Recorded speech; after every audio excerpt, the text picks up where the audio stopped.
안녕하십니까.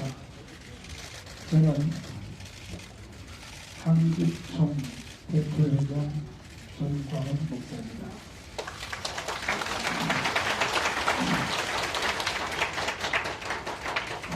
오늘 우리가 이 자리에 모인 것은 이대로 가다가는 머지않아 대한민국이 없어질지도 모른다 하는 위기감을 공유한 분들이 오늘 이 자리에 다 모인 줄 압니다.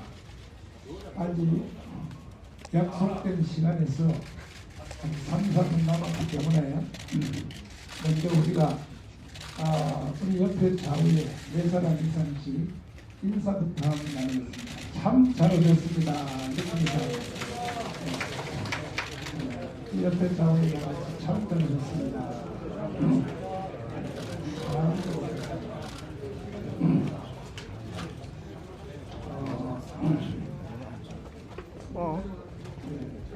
먼저 저희들이 예의에 따라서 국민 의례를 먼저 하도록 하겠습니다. 우리 다 그 자리에서 일어나 주시고 태극기 쪽으로는 좀 비워주시면 좋겠습니다. 태극기 쪽으로는 조금 비워주시면 좋겠습니다. 태극기 쪽으로는 조금 비워주시면 좋겠습니다. 태극기를 앞으로 당겨주시면 좋습니다.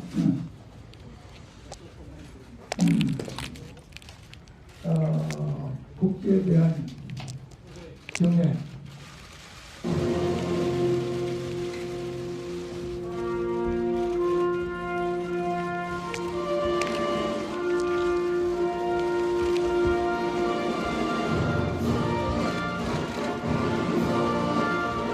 나는 자랑스러운 태극기 앞에 자유롭고 정의로운 대한민국의 무궁한 영광을 위하여 충성을 다할 것을 굳게 다짐합니다.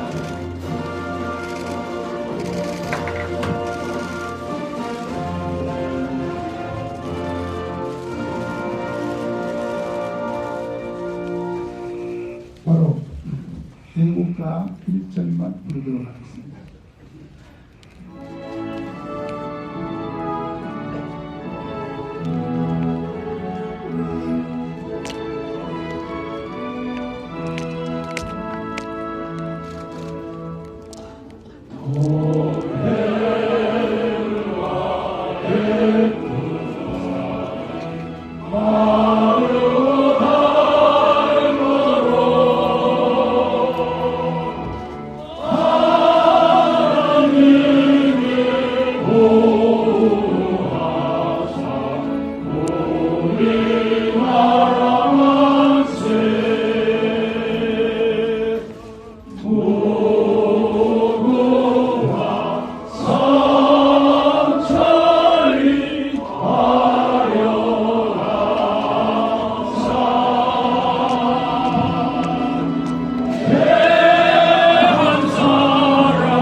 오늘날의 대한민국이 이기까지 하나밖에 없는 생명을 초계같이 던지신 순국 선열들에 대한 뜻을 생각하며 묵념을 하겠습니다. 일동 묵념.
바로 이제 제자리에 다 앉아주시면 감사드리겠습니다.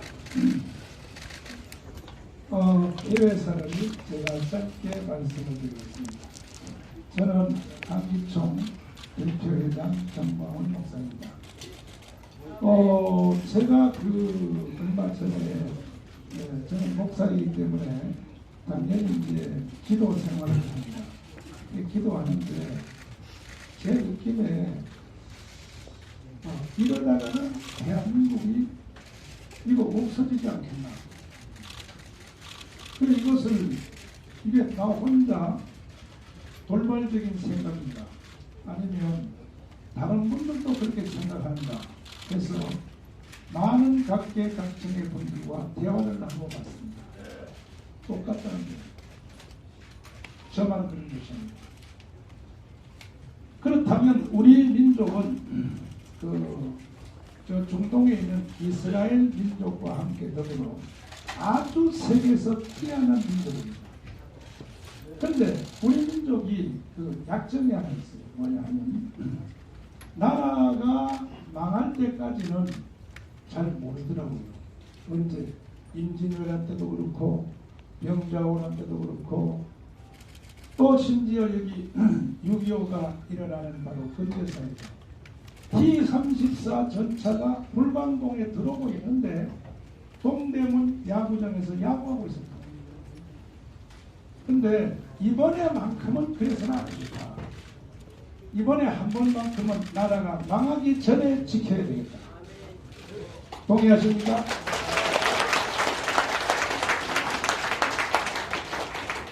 그래서 저는 며칠 전에 최초로 한기총 대표회장으로서 최초로 시국 선언문을 발표했습니다. 방법은 하나밖에 없다. 문재인 대통령이 올 연말까지만 하고 누가 뭐라고 하기 전에 스스로 청와대에서 나오라.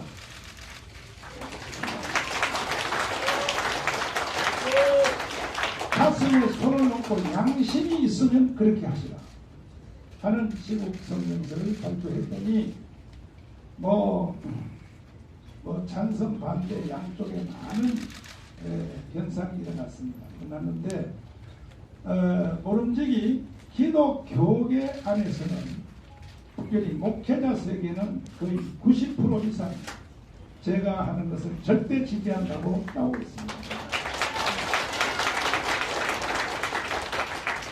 스스로 문재인 대통령이 양심의 가슴에 손을 얹고 민족과 국가 앞에 결단을 내려주시면 감사하겠지만 그러하지 아니하실 경우에는 문재인 대통령에게 하나님이 마음을 좀 지각을 열어달라고 저희들은 청와대 앞에서 1일 단식 디레이 기도회를 하기로 결정을 했습니다.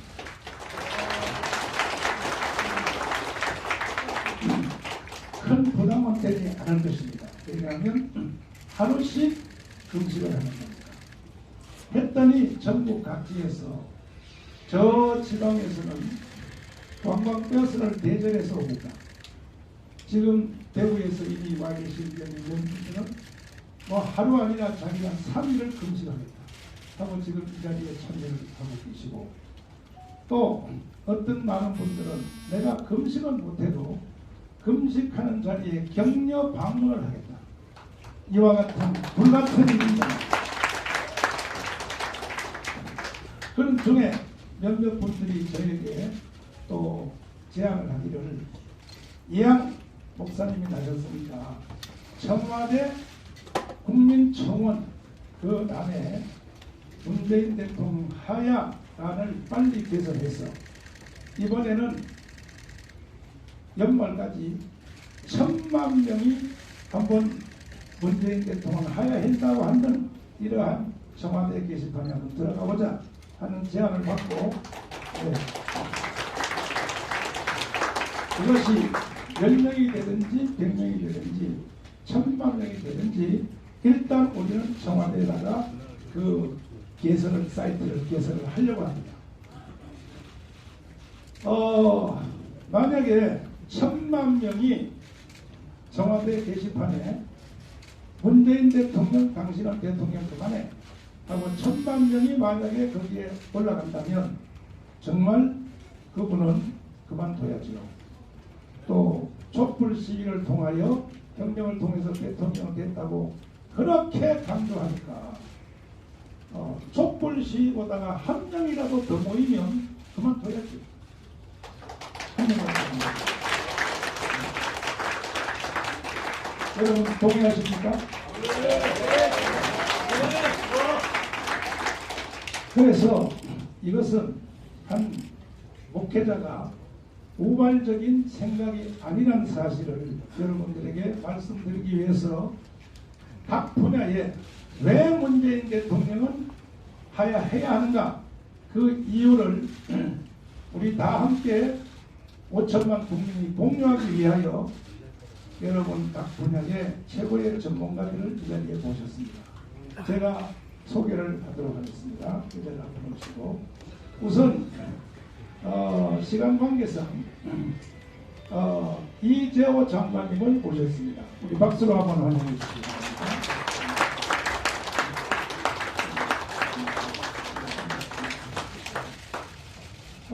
그 다음에 소개는 하고 이제 시작하겠습니다. 제목은 4대 강 왜 폐기하면 나라가 망하는가. 만약에 4대 강을 파괴하려면 문재인 대통령이 그만두라. 도를 파괴하기 전에 당신이 그만두라 하는 말씀을 해주실 것이고 그 다음에 이제 소득 주도 성장이라고 하는 세계 경제학 이론에도 없는 이러한 주장을 2년째 계속해서 이번에 벌써 2분기에 마이너스 0.45입니다. 경제가 이 상태로 가면 국가는 끝나는 겁니다. 여기에 한국의 최고의 권위와 전문가를 가지고 계시는 국민연금관리공단 이사장을 하시고 장관을 하신 최방 장관님을 제가 소개하겠습니다. 박수로.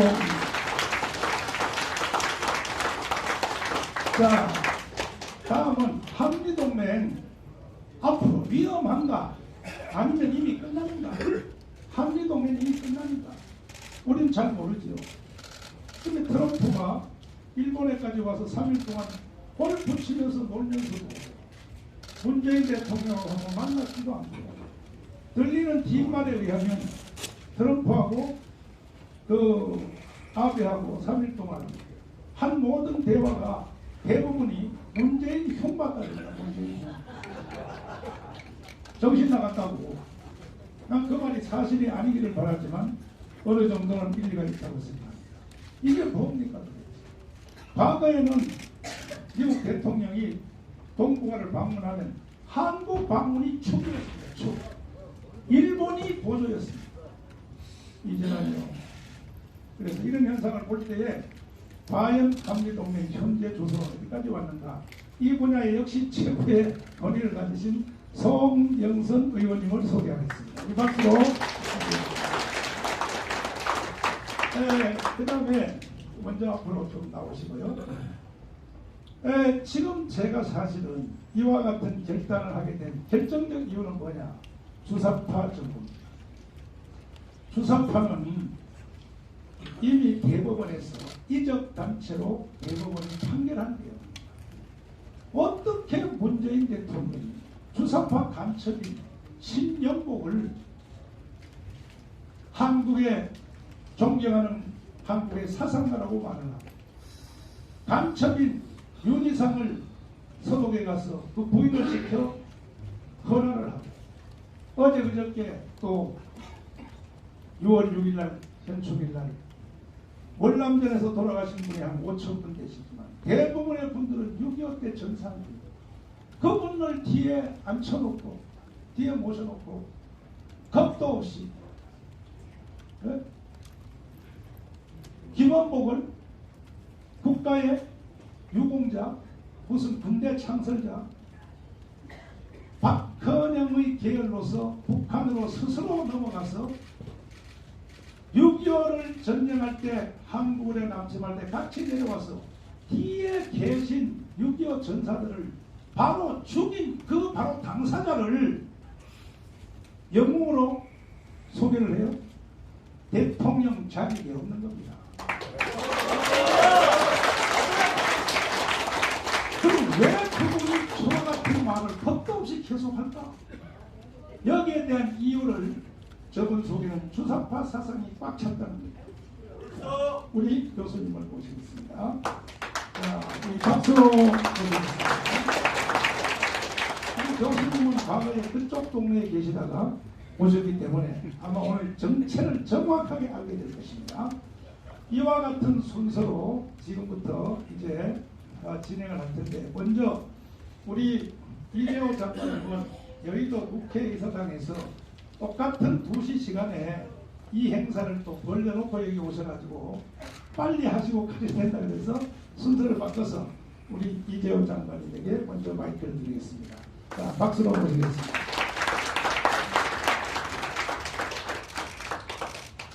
먼저 제가 3시 9시 반 이 시간에 국회에서 또 과대강 또 대체 반대 토론회가 있어서 여기 제가 또 참석해서 그 순서를 바꿔서 먼저 말씀하겠는데 감사합니다. 시간이 좀 많지 않기 때문에 요점만 말씀드리겠습니다. 지금 과대강에는 16개 보가 있습니다. 낙동강에 8개 보가 있고, 한강에 3개 보가 있고, 금강에 3개 보가 있고, 영산강에 2개 보가 있습니다. 이 16개 보의 역할은 물을 저장하는 겁니다. 물탱크 역할을 합니다. 우리나라는 물 부족 국가이기 때문에 물이 풍부하지 않으면 전체 국민들이 식수가 고갈되게 됩니다. 두 번째는 용수, 산업 용수가 부족합니다. 그래서 이 물을 저장하지 않으면 나라에 가뭄이 오는 큰 위기가 닥칩니다. 그리고 또 하나는 이 4대강이 정비되기 전에는 이 강의 그 바닥이 하상이 높아서 강 주변에 있는 마을보다가 하상이 높습니다. 그러니까 홍수가 지고 비가 많이 오면 이 물이 강 뚝을 넘쳐서 강 주변에 있는 마을로 물이 덮쳐서 해마다 홍수가 나면 피해가 납니다. 그 피해는 인명 피해는 10년간에 약 1200명이 죽었습니다. 1년에 100명이 넘게 홍수가 나면 사람이 죽습니다. 그리고 가뭄이 되면 우리나라는 1년에 물이 여름 한 3개월 비가 오는데 강수량이 1300mm쯤 되는데 비의 양이 100이 된다면 우리가 저장할 수 있는 양, 사용할 수 있는 양이 20밖에 안 됩니다. 나머지 80은 다 오자마자 강수 바다로 다 흘러가 버립니다. 그래서 가뭄을 대비해서 물을 저장하지 않으면 안 되게 되어 있습니다. 그러니까 홍수와 가뭄을 대비해서 물을 저장해야 되고, 그래서 해마다 제가 정부에서 봤지만 약 홍수 예방하는데 한 3조가 들어가고, 또 비가 와서 홍수가 나면 복구하는데 한 3조가 들어가고, 약 1년에 6조 가량을 4대강에 돈을 쏟아붓게 되어 있었습니다. 그래서 이명박 정부 들어서서 두 가지 원인이 됐습니다. 하나는 2008년도 국제적인 리만 브로더스 사태라 그래서 국제적인 금융위기가 왔습니다. 2009년도에 유로발 세계 금융위기가 왔습니다. 이 금융위기를 극복하기 위해서는 재정을 풀어야 되는데 그냥 돈을 지금처럼 현금 복지로 하는 것이 아니고 국가적 사업을 통해서 돈을 전국으로 골고루 흩어져서 일자리를 창출할 수 있는 사업이 뭔가? 그것이 4대강 사업이었습니다. 4대강을 통해서 전국에 한강, 낙동강, 금강, 인산강에 4개 강을 정비하는데 약 22조 4천억이 들었습니다. 이 22조 4천억이 전국으로 돈이 벌고 나갔고 약 일자리가 약 30만 개 일자리를 창출했습니다. 이러한 국책사업, 신뉴딜 정책 때문에 2번의 경제 위기를 극복할 수가 있었습니다. 두 번째는 강이 매년 6조가량 돈이 들어가니까 이걸 정비하기 위해서는 강을 정비해야 되는데 어제는 한반도 대운하를 하려고 했는데 반대가 많아서 못했으니까 그 운하했던 기술을 그대로 이어받아서 4대 강을 정비하면 기술상의 문제가 없고 강에 물을 저장하는 데 도움이 되겠다. 그래서 4대 강 정비 사업을 하는데 약 돈이 22조 한 4천억 정도 들었습니다. 그거는 4대 강에만 그렇게 되는 것이 아니고 전국에 있는 이 물탱크를 확보하기 위해서 댐, 저수지, 시골, 못 이걸 뚝을 높이고 그걸 정비하는데 한 2조 한 8천억이 들었고요. 그 다음에 강으로 흘러 들어오는 부정물 있지 않습니까? 축산 배수, 생활 배수, 공장 배수가 흘러 들어오는 것을 하수 종말 처리장에서 이걸 정비하는데 한 2조 8천억이 들었습니다. 그리고 순수 4대강을 정비하는 데는 15조 가량 들었는데 그 15조 중에 16개 보를 만드는데 약 2조 5천억이 들었습니다. 그렇게 해서 지금 여러분들이 보시는 4대강을 만들어서 사시사철 물을 넘치게 해놓았습니다. 그러면 4대강에 16개 보를 하기 전에는 4대강에 보가 없었느냐? 아닙니다. 이미 4대강은 보에 이 13,000개나 되는 자연보가 있었습니다. 어르신들 시골 살아보셔서 알지만은 시골의 강 같은 데 보면 물을 가두기 위해서 이 나무 말뚝을 쳐놓고 가마니에다 모래나 흙을 담아서 이렇게 강에 볼을 만들지 않습니까? 물을 저장하기 위해서 이렇게 하는 재래식 보가 13,000개가 있었습니다. 우리나라 전체 지천, 하천, 강에 이런 보들이 약 3만 개가 있습니다. 그런데 4대강 보의 물을 정비하기 위해서 이 13,000개나 되는 보를 걸고 현대식으로 16개 보를 만들어 놨습니다.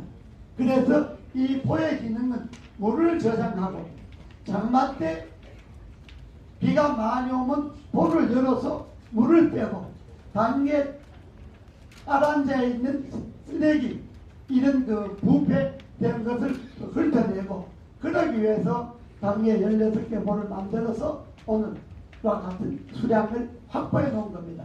그런데 문재인 정부 들어서서는 아무런 이유도 없이 과학적인 이유도 없이 16개 보를 해체하겠다는 겁니다. 이 16개 보를 해체하면 어떻게 되느냐? 물이 이 보가 강 뚝만 확보한 것이 아니라 4대강 보를 만들 때 강 바닥을 전부 준설을 했습니다. 그래서 그동안에 근 당군일에 쌓여있던 강 바닥에 부패한 거, 뭐 쓰레기 뭐 이런 거 전부 이걸 준설했는데 그 준설한 양이 남산이 한 5개 정도 되는 걸 준설을 해서 4대강 보를 긁어냈습니다. 옛날에 강을 정비한다 그러면 그냥 강폭만 넓혔잖아요. 이건 그게 아니고 강 바닥을 다 긁어내갖고 물을 보관하고 물이 아무리 많이 와도 강 뚝을 넘치지 않도록 그걸 해서 남산 5개만한 분량의 강바닥을 준설해냈습니다. 이 강바닥에 나오는 쓰레기가 약 286만 톤 정도 되는데 15톤 트럭으로 계산하면 서울에서 부산까지 2바퀴 반을 돌 정도로 쓰레기를 걷어냈습니다.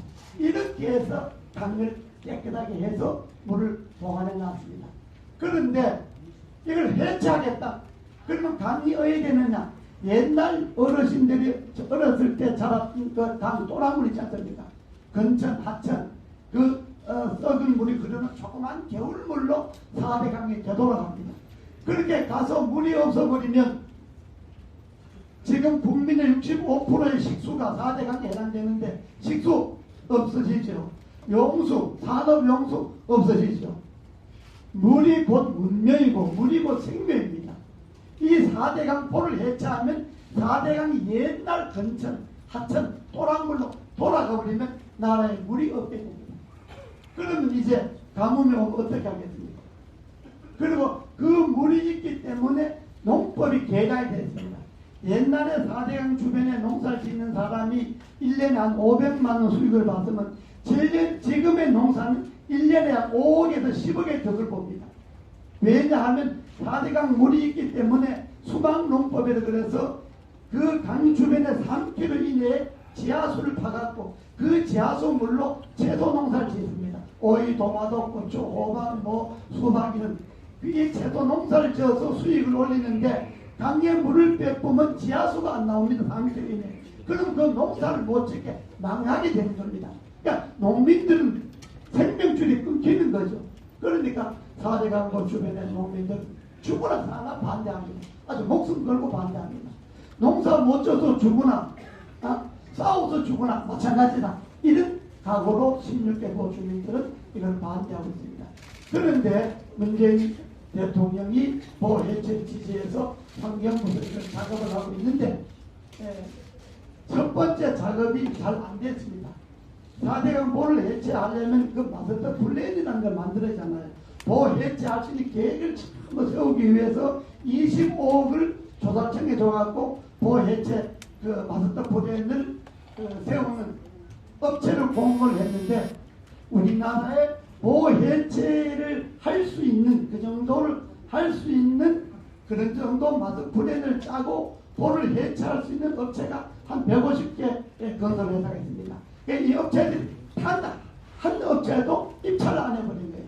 25억짜리가 그냥 들어오는데 첫 번째, 두 번째, 세 번째 입찰을 안 해버린 거예요. 그러니까 유찰이 되잖아요. 그러니까 조달청에서 보해체 작업은 안 되겠다 해서 환경부로 돈을 돌려보내버린 거예요. 그런데 정부는 청와대는 어떤 짓을 하려나 그러냐면 25억을 한꺼번에 하니까 이게 돈이 많아서 응찰을 안 하니까 이걸 쪼개갖고 한 5억씩 쪼개갖고 여러 업체를 입찰시켜보자. 지금 이런 꼼수를 쓰고 있습니다. 그리고 금강영산강보는 이미 해체 결정이 났습니다.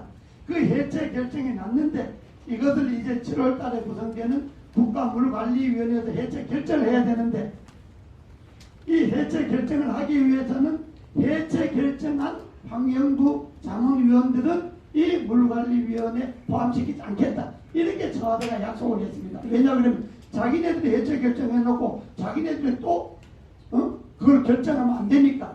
그런데 환경부에서는 물관리위원들을 교섭을 하니까 안 하려고 그러니까 다시 금강영산강보 해체 결정을 한 그 자문위원들을 다시 물관리위원으로 추천을 했습니다.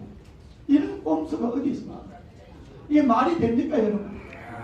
그래서 이 문재인 정부가 4대강 16개 보를 해체하는 것은 단순히 보를 해체해서 국가의 물을 말리는 것이 아니고 국가의 국토를 파괴하는 겁니다. 이미 4대강 보는 16개 보는 국가의 기간 산업이 되었고 우리 국민의 생명줄입니다. 이 보를 해체한다고 하는 것은 국가를 해체하는 것과 마찬가지입니다. 그러니까 우리 4대강 해체 저지 국민연합에서는 저하고 정광훈 목사님이 공동대표를 하고 있는데 우리 4대강 보 해체 저지 범국민연합에서는 4대강 보를 정말 해체하려고 그러면 보를 해체하기 전에 당신네들 정권을 먼저 해체하는 것이 생각하고 있습니다. 4대강 보를 반드시 지키는 것이 단순히 보를 만들었던 사람들이 주장이 아니라 4대강 보를 지키는 것은 나라를 지키고 이 나라의 자유민주주의와 시장경제의 정체성을 지키는 4대강 보 지키는 것은 국가 수호의 운동이고 국민 생명을 지키는 운동이라고 저는 생각합니다. 감사합니다. 감사합니다. 4대 강보를 해체하면 국가가 해체된다는 거 맞죠? 왜 이 자연보호를 앞세워서 4대 강보를 해체해야 되는지 그 의도를 아시겠죠? 천수답 만들려고 하는 겁니다. 수리안전답을 천수답으로 만들려고 하는 의도가 분명합니다. 그리고 대한민국의 경제를 후퇴시키려고 하고 사회주의 국가로 가려고 하는 의도가 있는 4대 강포 해체 절대 반대해야 되겠습니다. 다음은 딱 한 분만 질문을 받도록 하겠습니다. 4대 강포 해체에 대한 의문점을 가지신 분은 한 분 질문 부탁드립니다. 기자분들 중에서. 자, 없으면 제가 추가로요. 질문 시간에 그러니까 낙동강의 8개 부지 하만보의 농민들이 지난번에 환경부가 한 달 가량 모니터링을 한다고 소문을 열어버렸어요. 그러니까 물이 빠졌지 않습니까? 그 한 달 동안에 그 농민들이 농사에 손해본 것이 약 14억이 넘습니다. 그래서 46명의 농민들이 환경부 산하에 환경분쟁조정위원회에다가 손해보상 청구를 해요. 당신네들이 보에 물을 빼갖고 농사를 못 쳤다. 그러니까 14억을 배상해달라. 그러니까 환경분쟁조정위원회에서 그걸 받아갖고 면밀히 조사를 하고 근 수개월에 걸쳐서 조사를 해보니까 환경부가 보해체를 하면 농사에 피해가 온다는 것을 알면서도 보를 해체했다. 그래서 8억을 손해배상을 확정해서 농민들 46명에게 돌려준 일이 있습니다. 이렇게 보를 해체하면 안 된다는 것이 이미 환경부 스스로도 증명을 하고 있는 겁니다. 감사합니다. 다음은 한미동맹을 파괴하려고 노력하고 있는 정부로 보이는 문재인 대통령께 묻는다. 송영선 전 국회의원께서 발제해 주시겠습니다.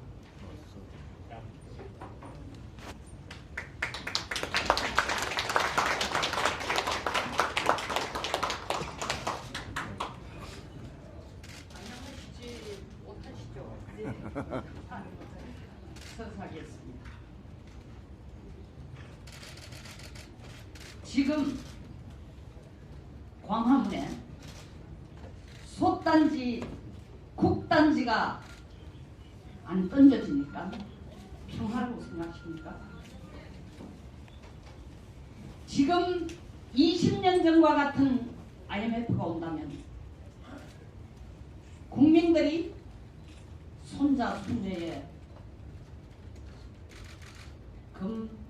금반지, 금숟가락 내놓으며 경제를 살리시겠습니까? 아닙니다.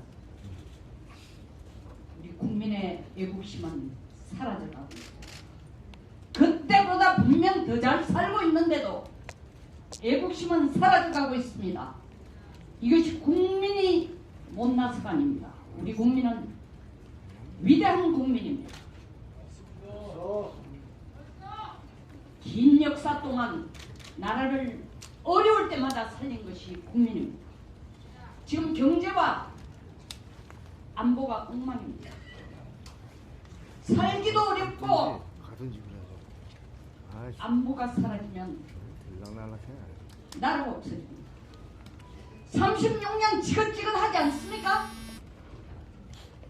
여러분, freedom is not free.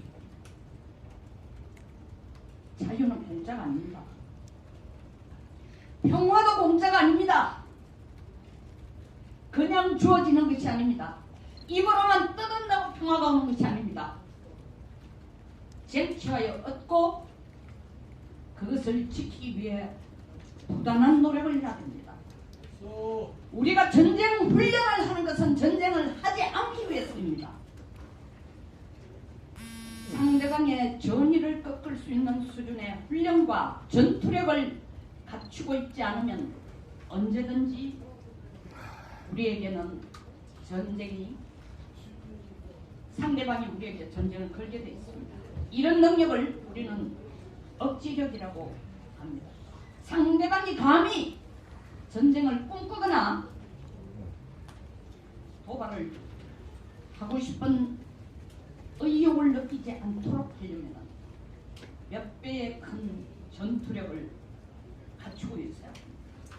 평화선언한다고 다 내주고 군사 합의한다고 전쟁이 안 일어나는 것이 아닙니다. 처칠이 왜 위대합니까? 챔벌린 수상이 히틀러를 만나고 돌아와서 하는 얘기가 영국은 절대 걱정 안 해도 된다. 히틀러가 우리는 침공하지 않는다고 했다. 그 말을 들었더라면 영국은 오늘날의 영국이 있을 수가 없습니다.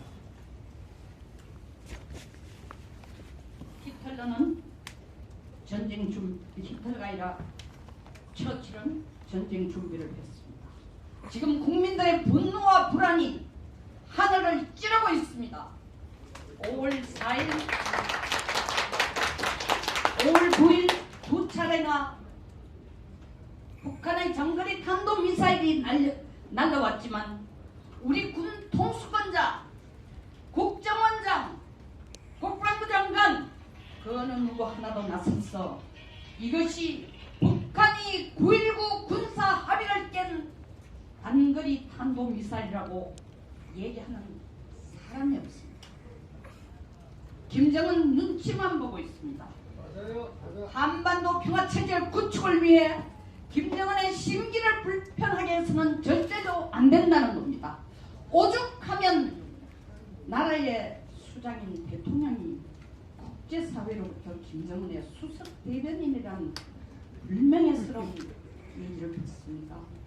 오죽하면 국방부 장관을 홍길동이라고 부르겠습니다.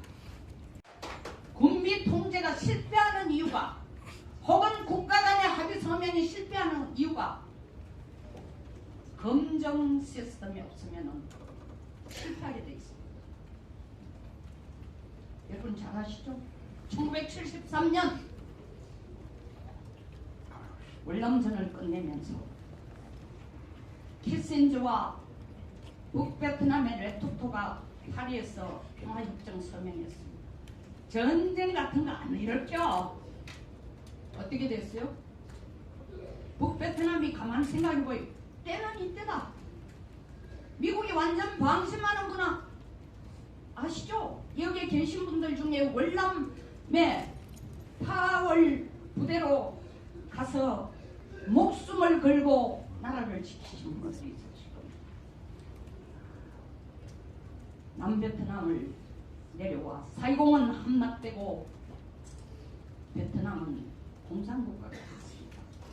어떤 종류의 군사동맹도 혹은 합의도 검정 시스템이 없으면 그건 종이 쪼가립니다. 그런데 우리 이 9.19 합의에는 어떠한 검정 시스템도 없습니다. 심지어 말은 좋습니다. 남북한 육해공에 어떤 종류의 군사 위반 행위를 해서는 안 된다.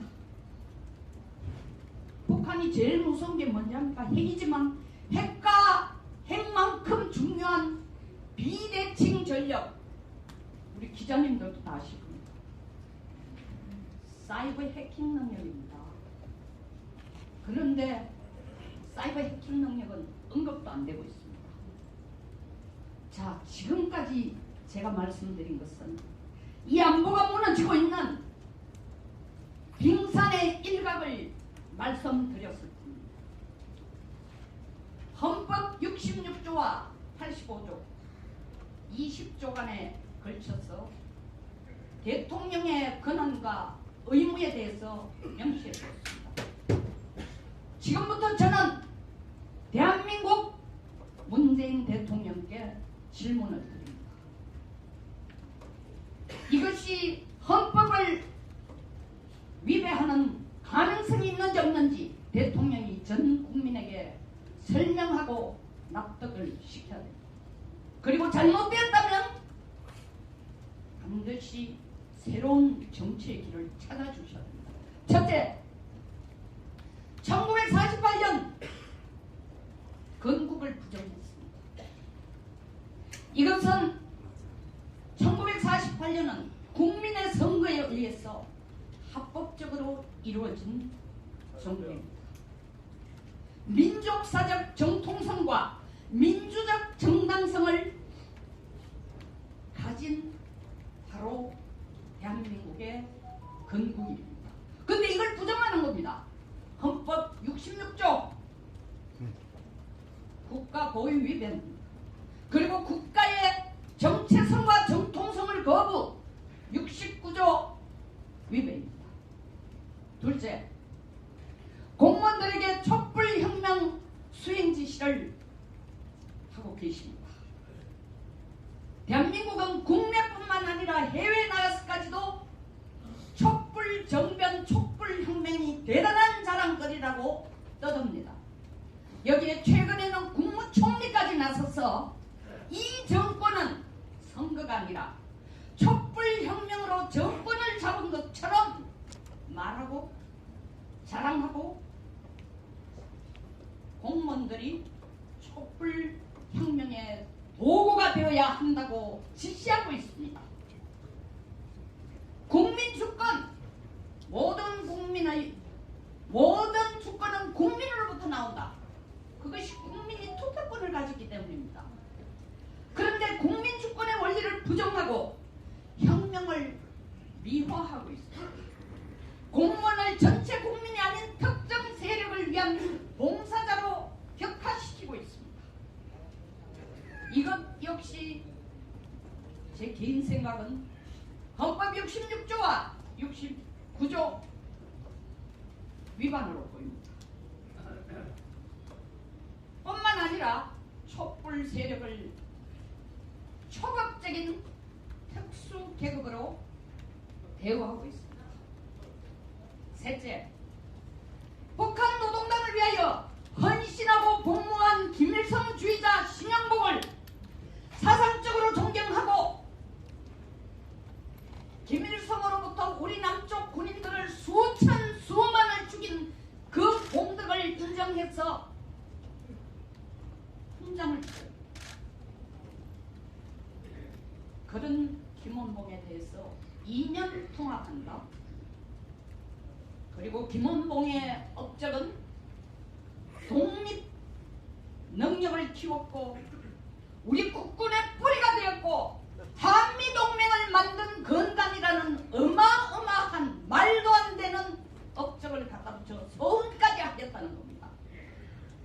전향하지 않는 사상가를 존경하는 대통령님, 한국전을 남침으로 보시지 않는 대통령님, 이거 대통령 책무인 국가보위 66조 위반 아닙니까?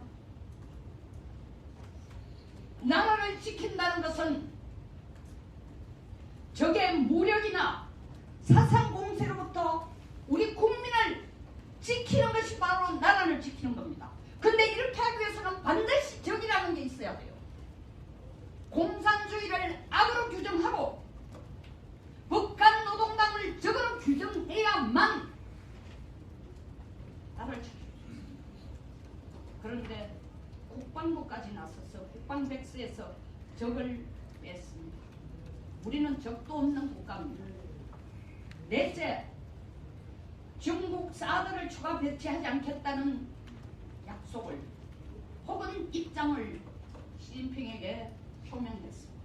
이거 안보 포기 아닌가요? 맞습니다. 이거 한미동맹 탈퇴하겠다는 거 아닙니까? 신중국을 하겠다는 얘기 아닙니까? 반미하겠다는 말 아닙니까? 헌법 66조에 있는 대통령의 국가 독립 및 영토 수호 의무를 저버리는 것 아니겠습니까? 국민의 생명을 적의 핵과 미사일 위협에 고의적으로 혹은 무책임하게 노출시키는 행위 아니겠습니까? 맞습니다. 국민은 북한 미사일에 맞아 죽어도 좋으니 김정은만 좋다면 뭐라도 하겠다는 거 아닙니까? 맞습니다.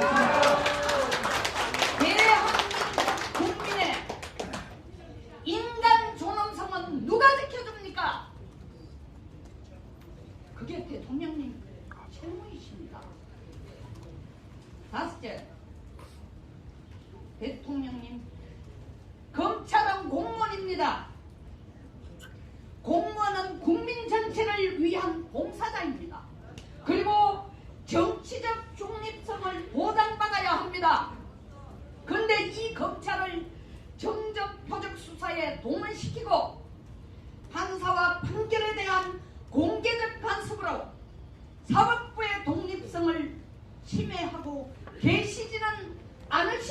대통령님, 국가 권력을 동원하여 공영방송을 장악하고 언론을 통제하고 있습니다.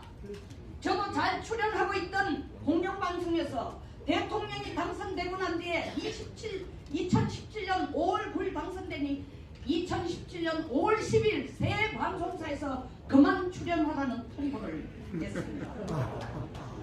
그래서 유튜브를 시작한 겁니다. 공산주의자들이 권력을 장악할 때 먼저 노동자 계층을 꼬십니다. 네가 주인이다. 그 다음 언론을 통제합니다. 국가를 위해 그대들은 헌신해야 된다. 세 번째, 문화를 독점합니다. 이 정부도 그 순서를 충실하게 따라가고 있습니다. 공산혁명하고 계십니까? 헌법에 보장된 언론 자유 위반하고 계신 건 아니신가요? 또한 사법부를 정권 유지용으로 활용하고 계신 것은 아니신지요? 상권 분립, 헌법에 보장된 상권 분립 원칙을 위반하고 계신 것은 아니신가요, 대통령님?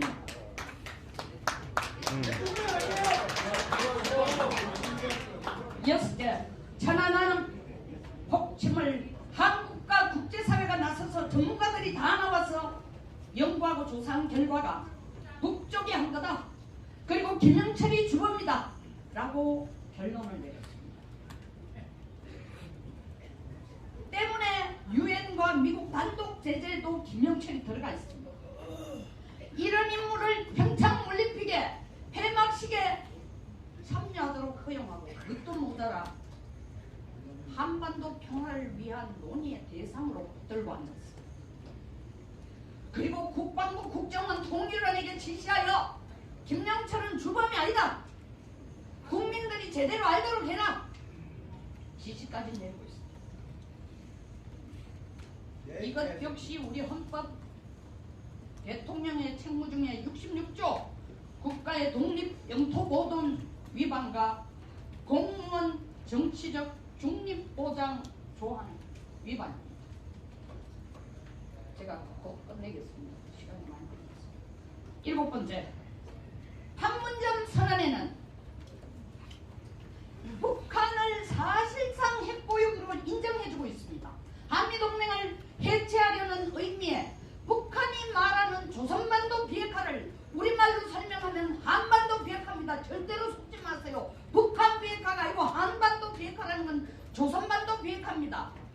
조선이 비핵화하면 미국도 비핵화하고 우리도 비핵화라는 뜻이 한반도 비핵화입니다. 이 개념이 들어있습니다.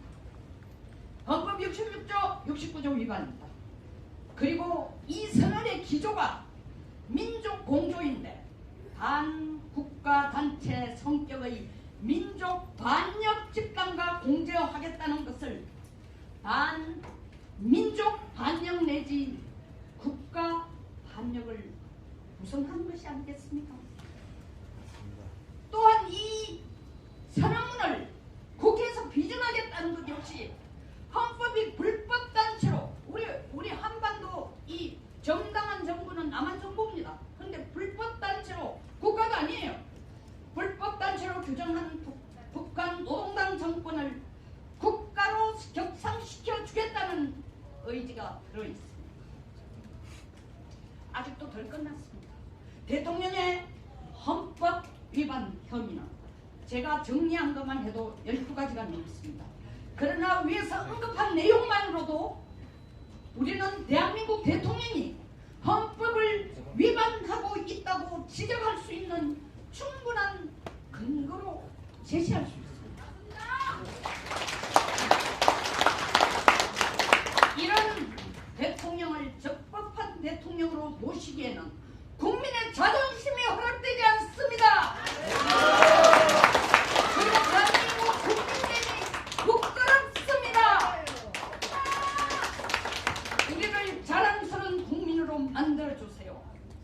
그렇게 하시려면 위에서 제가 말씀드린 내용들에 대해서 대통령께서 직접 일일이 국민들에게 해명하시고 지금까지와는 다른 정치를 하시겠다고 약속해 주실 것을 간곡히 부탁드립니다.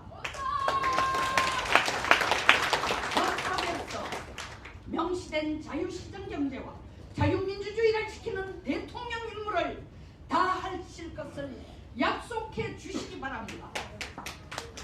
이러한 약속과 새로운 정치가 없다면 국민은 대통령님이 대통령직을 여기에서 그만두시기를 바라는 마음이 상당히 큽니다. 끝까지 경청해 주셔서 감사합니다. 감사합니다. 질문이 있으시면 손들어 비워주시기 바랍니다. 네, 그러면 수고 많이 하셨습니다. 감사합니다. 박수 한번 부탁드립니다. 지금 북한 공산당 통일 전선 전략부에서 핵무기가 대륙간 탄도미사일으로 만들어져서 미국 LA나 시애틀만 떨어지면 남한 적화 통일하는 것은 시간 문제라고 생각하고 있습니다. 다행히 아직까지 트럼프 대통령이 협상하고 있는 것은 대륙간 탄도미사일이 다행히도 아직까지는 개발되지 않았기 때문입니다. 이제는 시간이 없습니다. 북한이 발사해서 미국 LA로 떨어지는 순간, 핵무기가 떨어지는 순간 미국은 자금 보호를 위해서 한국에 더 이상 개입하지 않을 것입니다. 이런 무서운 현실 속에서 우리가 지금 살아가고 있습니다. 과연 우리의 대통령이 국민을 위한 대통령인지 북한을 위한 대통령인지 오늘 이 시간 분명하게 발제자들의 발표를 통해서 들었을 것입니다. 이번에는 원전 파괴에 대한 반대운동 한용복 자유네트워크 대표께서 하실 텐데 원전 기술이 폐기되면 우리 국민에게 막대한 경제적 손실이 옵니다. 이러한 심각한 문제는 단순히 경제 손실로 이어지는 것이 아니라 국가가 경제적으로 1970년대로 후퇴된다는 사실을 명심하시고 오늘 나오시는 발제자 박수 한번 드리겠습니다.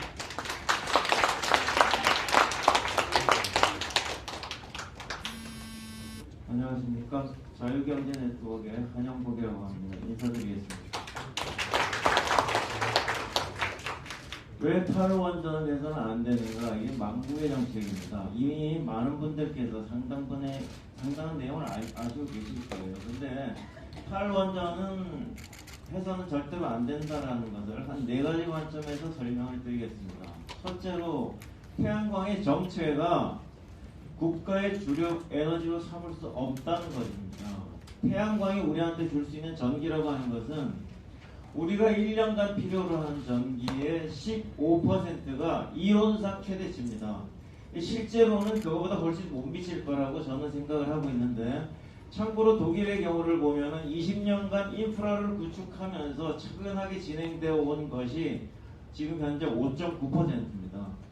근데 우리나라는 무리하게 추진을 하면서 원전을 갖다가 대체하겠다는 거예요. 원전의 비중이 31.몇%까지 갔었는데 15%도 채 안 되는 이 태양광을 가지고 원전을 어떻게 대체한다는 거죠?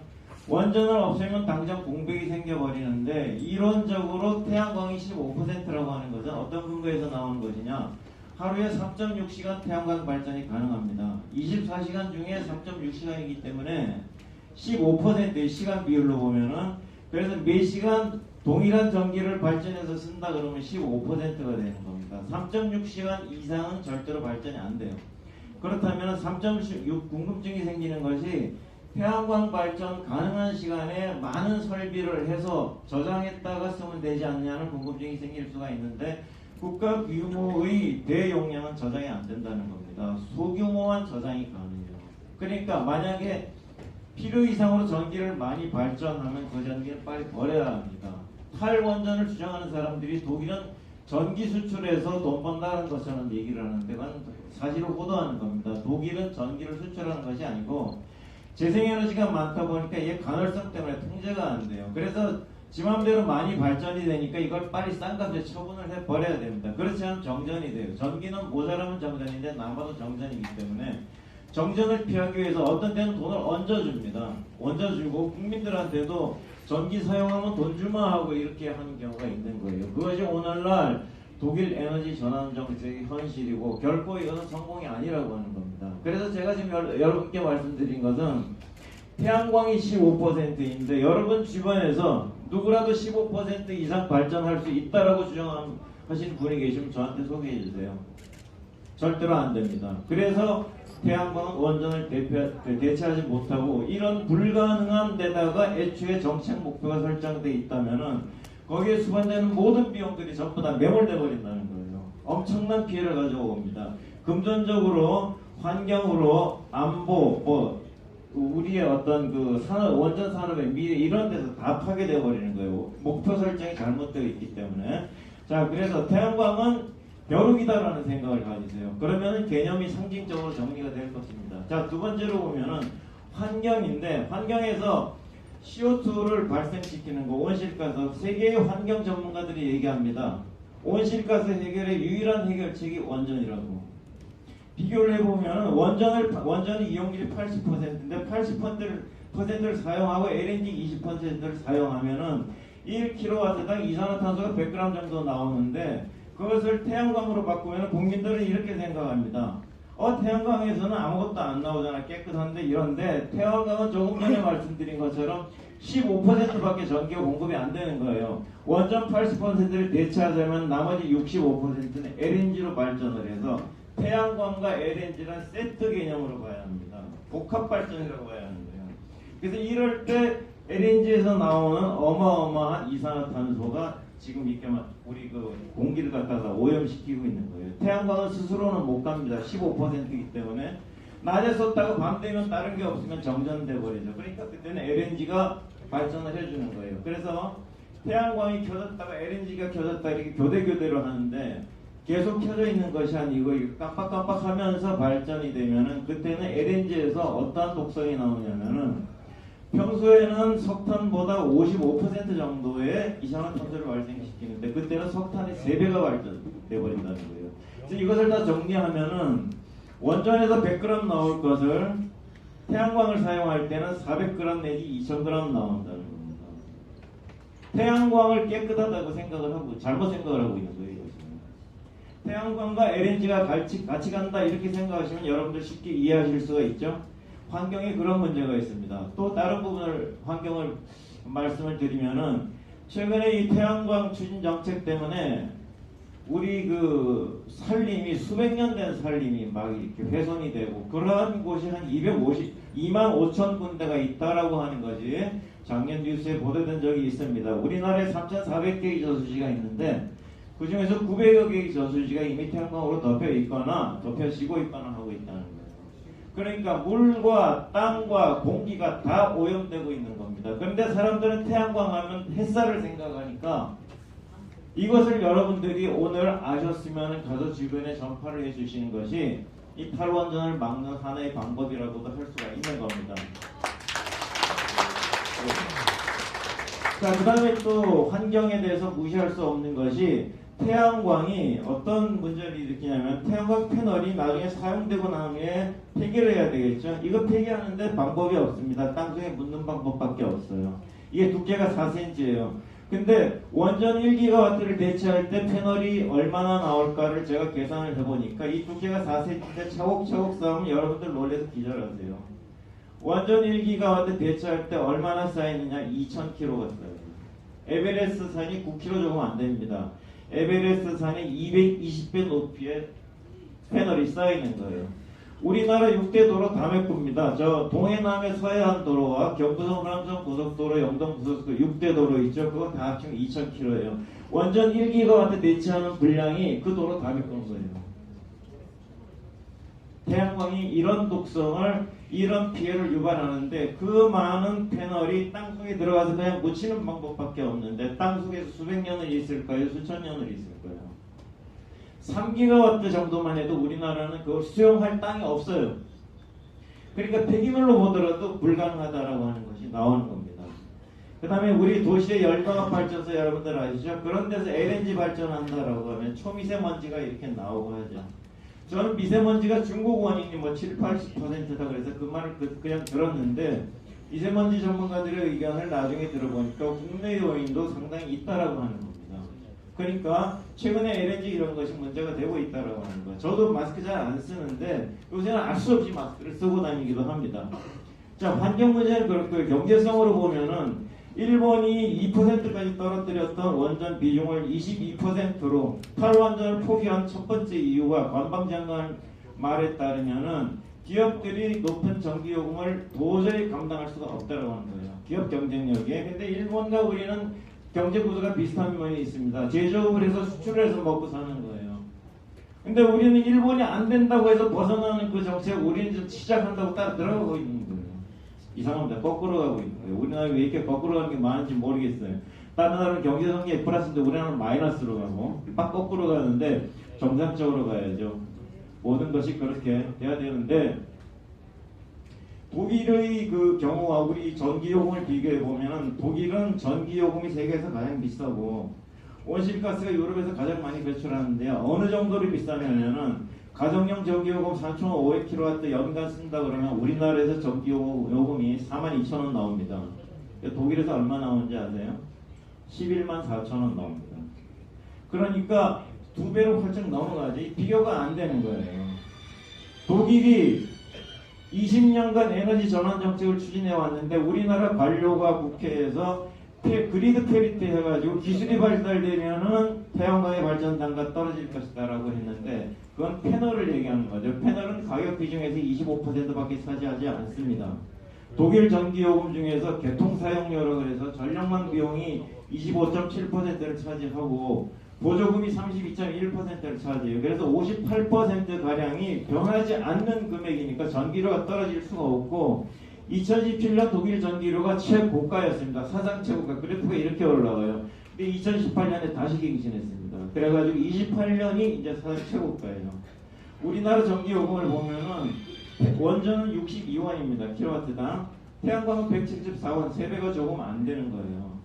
그래서 이 태양광과 LNG를 복합해서 발전을 하게 되면은 약 130원의 전기를 쓰게 되는 겁니다. 원전 62원짜리를 포기하고 130원짜리 전기를 쓰게 되는 거예요. 그러니까 전기료는 올라갈 수밖에 없는데 한수원 측의 전망에 의하면 2030년까지 전기요금 인상이 156% 상승할 것이다 라고 하는데 정부에서는 10.9% 상승한다고 하는 거죠. 너무 양극화가 되고 있죠.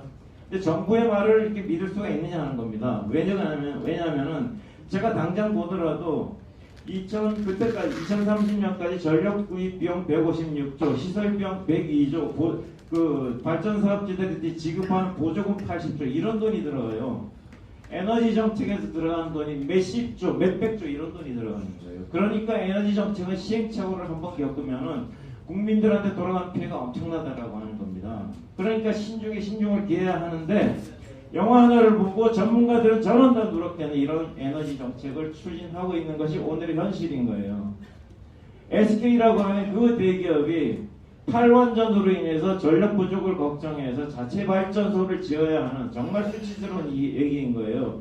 우리나라 경제 규모가 10이다 7이다 하고 있는데 그런 경제 대국이 그 대기업이 전력 부족해서 자급자족을 해야 되는 그 수치스러운 걸 보고 수치스럽다라고 하는 걸 인식하지 못하는 현실에 우리나라가 놓여 있다는 겁니다. 여러분 탈원전 그대로 가야 할까요? 아니요. 자, 구호 한번 외치고 갈까요 우리? 태양광 반대 따라하세요. 태양광 반대! 태양광 반대! 자, 그래서 계속하고 있습니다. 아주 끝난 건 아니고요. 자, 그래서 전기요금도 나중에 가서 한꺼번에 폭발적으로 증가해버리면 그 후유증이라고 하는 건 고스란히 국민과 기업들에게 돌아갈 수밖에 없고 그 후유증으로부터 회복된다라고 하는 것도 사실상 완전 회복은 어렵다라고 하는 겁니다. 더군다나 탈원전이라고 하는 것이 국제 시세를 보면은 탈원전을 주장하는 사람들은 원전 한물 가서 이제 없어져라고 하는데 그건 절대 논리적으로 그렇게 될 수가 없어요. 왜 그러냐? 21세기는 4차 산업이 주도하고 있습니다. 알파고가 이세돌과 바둑 한 판을 두는데 전력을 얼마나 소비했느냐? 슈퍼컴퓨터로 1202대가 동원이 됐어요.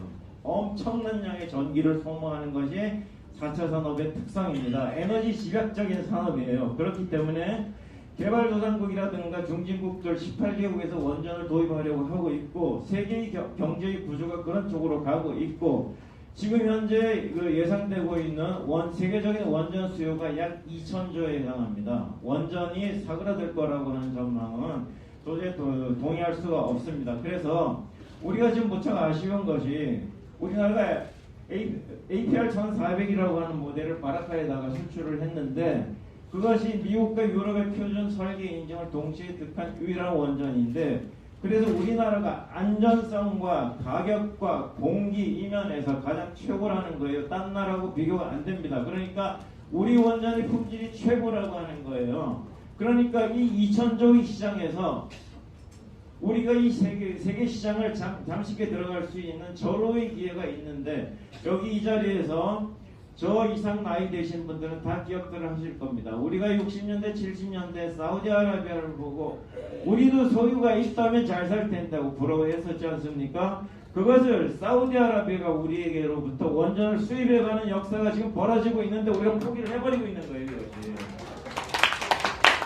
사우디아라비아는 50명의 기술진을 우리한테 파견을 해서 2012년부터 2015년까지 3년 동안 기술자 50명이 가족 다 데리고 가지고 체류하면서 스마트라고 하는 원전에 대해서 기술 익혀갔습니다. 이건 뭐냐? 조그만 원전이에요. 그러니까 개발도상국 중진국들도 채택하기 용이한 그런 원전이라 하나의 새로운 시장이 형성됐고 그것을 우리가 중동에 치고 들어갈 수 있는 교두보를 마련했는데 이 대목에서 탈원전 해보니까 사우디아라비아도 아랍에미레이트도 우리에 대한 회의적인 시각 때문에 멈추고 있는 겁니다. 이렇게 안타까운 현실이 우리 앞에서 벌어지고 있는 거예요.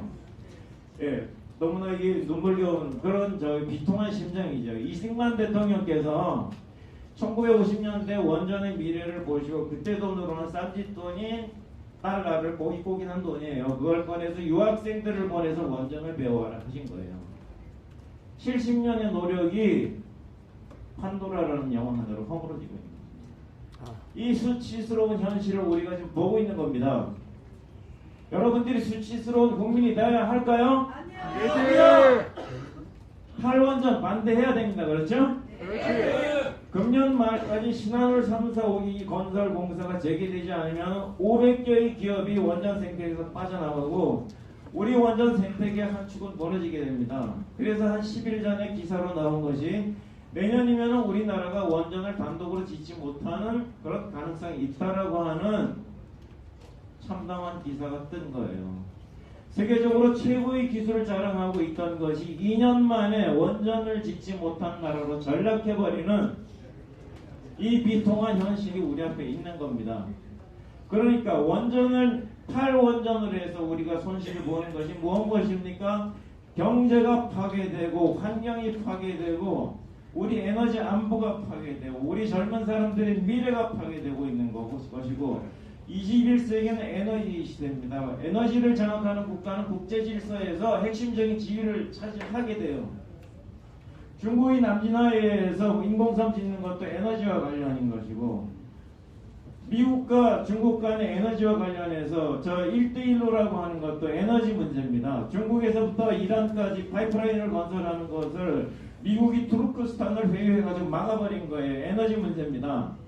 우크라이나의 문제는 에너지 문제 때문에 그 향방이 반대로 가게 되었습니다. 러시아가 서방이 개입하면 에너지 끊어버리겠다, 가스 끊어버리겠다 위협을 하는 거예요. 에너지가 국제질서를 좌우하는 면이 상당히 많이 나타나고 있어요. 근데 우리 대통령은 적국 러시아와 중국으로부터 에너지를 들여오자라고 하고 있는 이 안보 발상이 한국적인 발상입니까? 반한국적인 발상입니까? 중국과 러시아는 에너지를 국유화하는 나라입니다. 러시아는 우크라이나에서 2번의 사례가 있었고 중국은 홍콩을 영국이 반환할 때 대만으로 반환하려고 했었는데 그렇게 하면은 홍콩에 공급하는 전기를 끊어버리겠다라고 하면서 영국은 꼼짝 못하고 홍콩을 중국에다 반환하게 된 것입니다. 이렇게 무기화하는 나라들한테 우리의 안보를 그것도 적국한테 우리 안보를 맡기는 것이 오늘날의 현실인 거예요. 어떻습니까 여러분? 탈원전이라고 하는 것은 망국의 정책입니다. 우리의 모든 것을 다 흔들 만한 그러한 파괴력을 가지고 있는 잘못된 정책인 거예요. 태양광은 15%밖에 안 된다라고 했죠. 태양광은 벼룩이다 이거죠. 기억하십시오. 주변에 누가 태양광 하자라고 하면 나머지 85% 대안 제시해봐라 이렇게 얘기하면 누구든지 꼼짝 못합니다. 여러분들이 KO 펀치 한 방으로 이겨요. 자, 여러분 다시 한번 태양광 반대라는 구호를 외치면서 마무리하겠습니다. 자, 태양광 반대! 감사합니다. 네, 감사합니다. 박수 부탁드립니다. 문재인 정부가 탈원전 정책을 쓰는 이유는 한 가지입니다. 우리 대한민국을 1970년대 이하로 후퇴시키고 국가대 경제 수준과 같이 맞춰서 사회주의 국가로 가려고 하는 그런 의심이 들 수밖에 없는 매우 불행한 정책을 시행하고 있음에도 불구하고 우리 국민들은 그것을 눈치채지 못하고 있습니다. 반드시 건설되어지는 원자력 발전을 건설해야 되고 발전되어지는 발전소를 유지해야 되고 원전 기술을 보유하고 있는 대단한 기술을 세계에 수출해서 에너지 강국으로 만들어 가는데 여러분 동의하시죠? 네. 수고하셨습니다. 자, 이제 시간 관계상 질문 없이 바로 넘어가겠습니다. 그리고 나머지 패널분들도 신속하게 진행해 주시기를 부탁드립니다. 다음에는 일자리가 대한민국을 떠나고 있습니다. 그리고 대기업이 청년 일꾼들을 모집하지 않고 있습니다. 그리고 소득주의, 이 경제 성장 원리에도 없는 그런 이상한 소득주도 성장을 발표해서 대한민국의 경제를 망치고 있습니다. 이 부분에 대하여 최강 전 장관께서 말씀해 주시겠습니다. 박수로 환영해 주시기 바랍니다.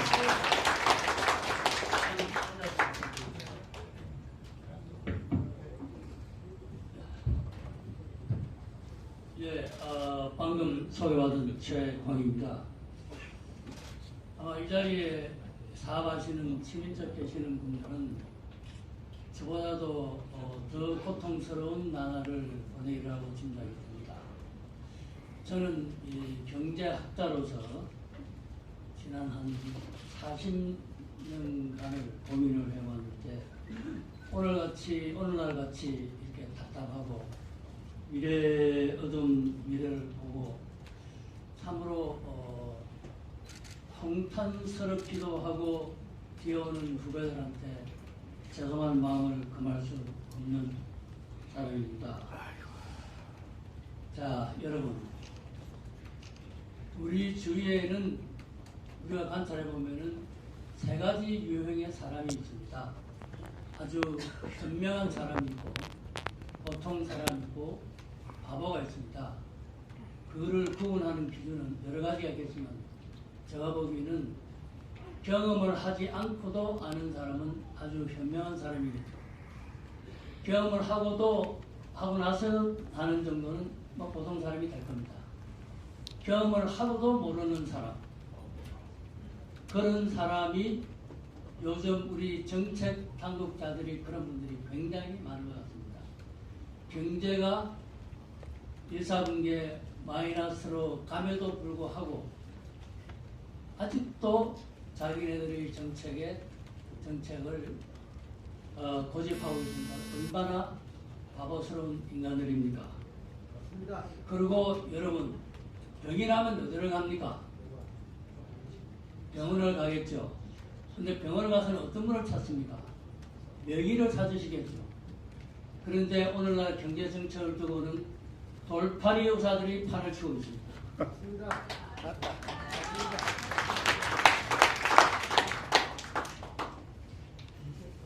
여러분들은 우리 경제가 뭐 금년에 정부가 한 2% 성장한다고 그러니까 뭐 마이너스는 아니고 뭐 그래도 뭐 1~2% 성장하니까 괜찮겠다 이렇게들 하면서 살아가고 있습니다. 전주곡이 울려나가지고. 그러나 제 개인적인 생각은 우리가 지금 3만 불인데 2만 불로 갈 수도 있다는 것에 대해서 저는 오래전부터 걱정을 하고 있는 사람입니다. 이 남미가 20세기 초반에 유럽이나 미국하고 똑같은 수준이었습니다. 그래서 일본 사람들이 남미로 이민을 많이 갔습니다. 후진국으로 이민을 갈 리가 없는 거 아닙니까? 그 당시는 남미가 세계 최고의 선진국에 속했습니다. 오늘날 여러분이 많이 듣는 베네수엘라는 물론이고 그 큰 나라들이, 그 많은 자원을 가진 나라들이 소득이 반토막이 난 지가 오래입니다. 그런데 저는 3만 불을 하기 위해서 이 자리에 계신 여러분이 그런 이 정책을 굉장히 많이 하고 있습니다. 여러분이 경작을 하지 않았더라도 세상에 공짜가 없지 않습니까? 심지어 자유도 공짜가 아닙니다. 그런데 현 정부는 모든 것이 공짜가 하지 않습니다. 제정신 가진 사람들이 그런 이야기를 어떻게 할 수 있냐 말이에요. 일하고 돈 받아야지. 그리고 경제는 여러분들이 우리가 이 3만 불이 되기까지는 전 세계 경제 전쟁 전선에 나가서 우리가 승리를 했기 때문입니다. 경제는 총수만 어설픈일이지 수많은 전선에서 이루어지는 행위가 경제 행위입니다. 그런데 지금 이 모든 전선이 무너지고 있다. 참으로 안타까운 현실입니다. 자, 이걸 서론을 해서요. 몇 가지 구체적인 말씀을 드리겠습니다. 아마 소득주도 성장 이야기는 여러분이 너무너무 많이 들었는데 너무너무 잘 알 겁니다. 그러나 다시 제가 간단하게 말씀드리면은 우선 이런 말 자체가 제가 명색이 경제학자로서 40년간 경제 문제를 고민하고 책을 수천 권을 읽었는데요. 소득주도 성장이라는 말 자체를 제가 들어본 바가 없습니다. 이 소득주도 성장이라는 말이 아니라 생산주도 성장이라고 해야만 나라가 잘 되는 것입니다. 지금 현대 하는 소득주도 성장은 뭐냐면 여러분이 마차가 있을 때 앞에 말이 있고 뒤에 마차가 있을 겁니다. 이 마차를 누가 끕니까? 말이 끄는 거 아닙니까? 지금 현재 이 정부가 하는 거는 마차를 말 앞에 놓고 좀 가라는 이야기입니다. 그게 가지겠습니까? 당연히 안 가지겠죠. 자, 소득주도 성장을 했다고 주장할 만한 나라들이 있습니다. 그 나라들은 아까 제가 얘기했던 남미의 나라들인데요. 남미의 나라들은 소득주도 성장을 했는데 우리같이 뭐 최저임금을 올리고 우리같이 국민의 세금을 퍼주면서 소득주도 성장을 한 것이 아니고 그 자기네들의 자원이 굉장히 풍부하지 않습니까? 석유를 포함해서 이 산림 자원이 굉장히 자연 자원이 풍부합니다. 그 자연 자원을 팔아서 국민한테 앵기서 한 것이 그게 이제 소득주도 성장이었습니다. 그런데 그 나라들이 어떻게 됐습니까? 다 망했지 않습니까? 그런 나라도 망했는데 이거 무슨 최저임금 가지고 소득주도 성장을 한다?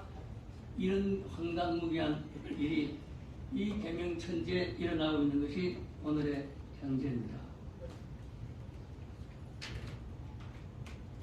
만약에 소득주도 성장이 그렇게 좋은 거라면은 그 정책이 그렇게 좋은 거라면 지구상에 230개의 나라가 있는데 그 나라 중에 한 나라도 하는 다른 나라가 대한민국 빼고 그런 나라가 있어야 될 거 아닙니까? 없지 않습니까? 자, 그 다음에 이제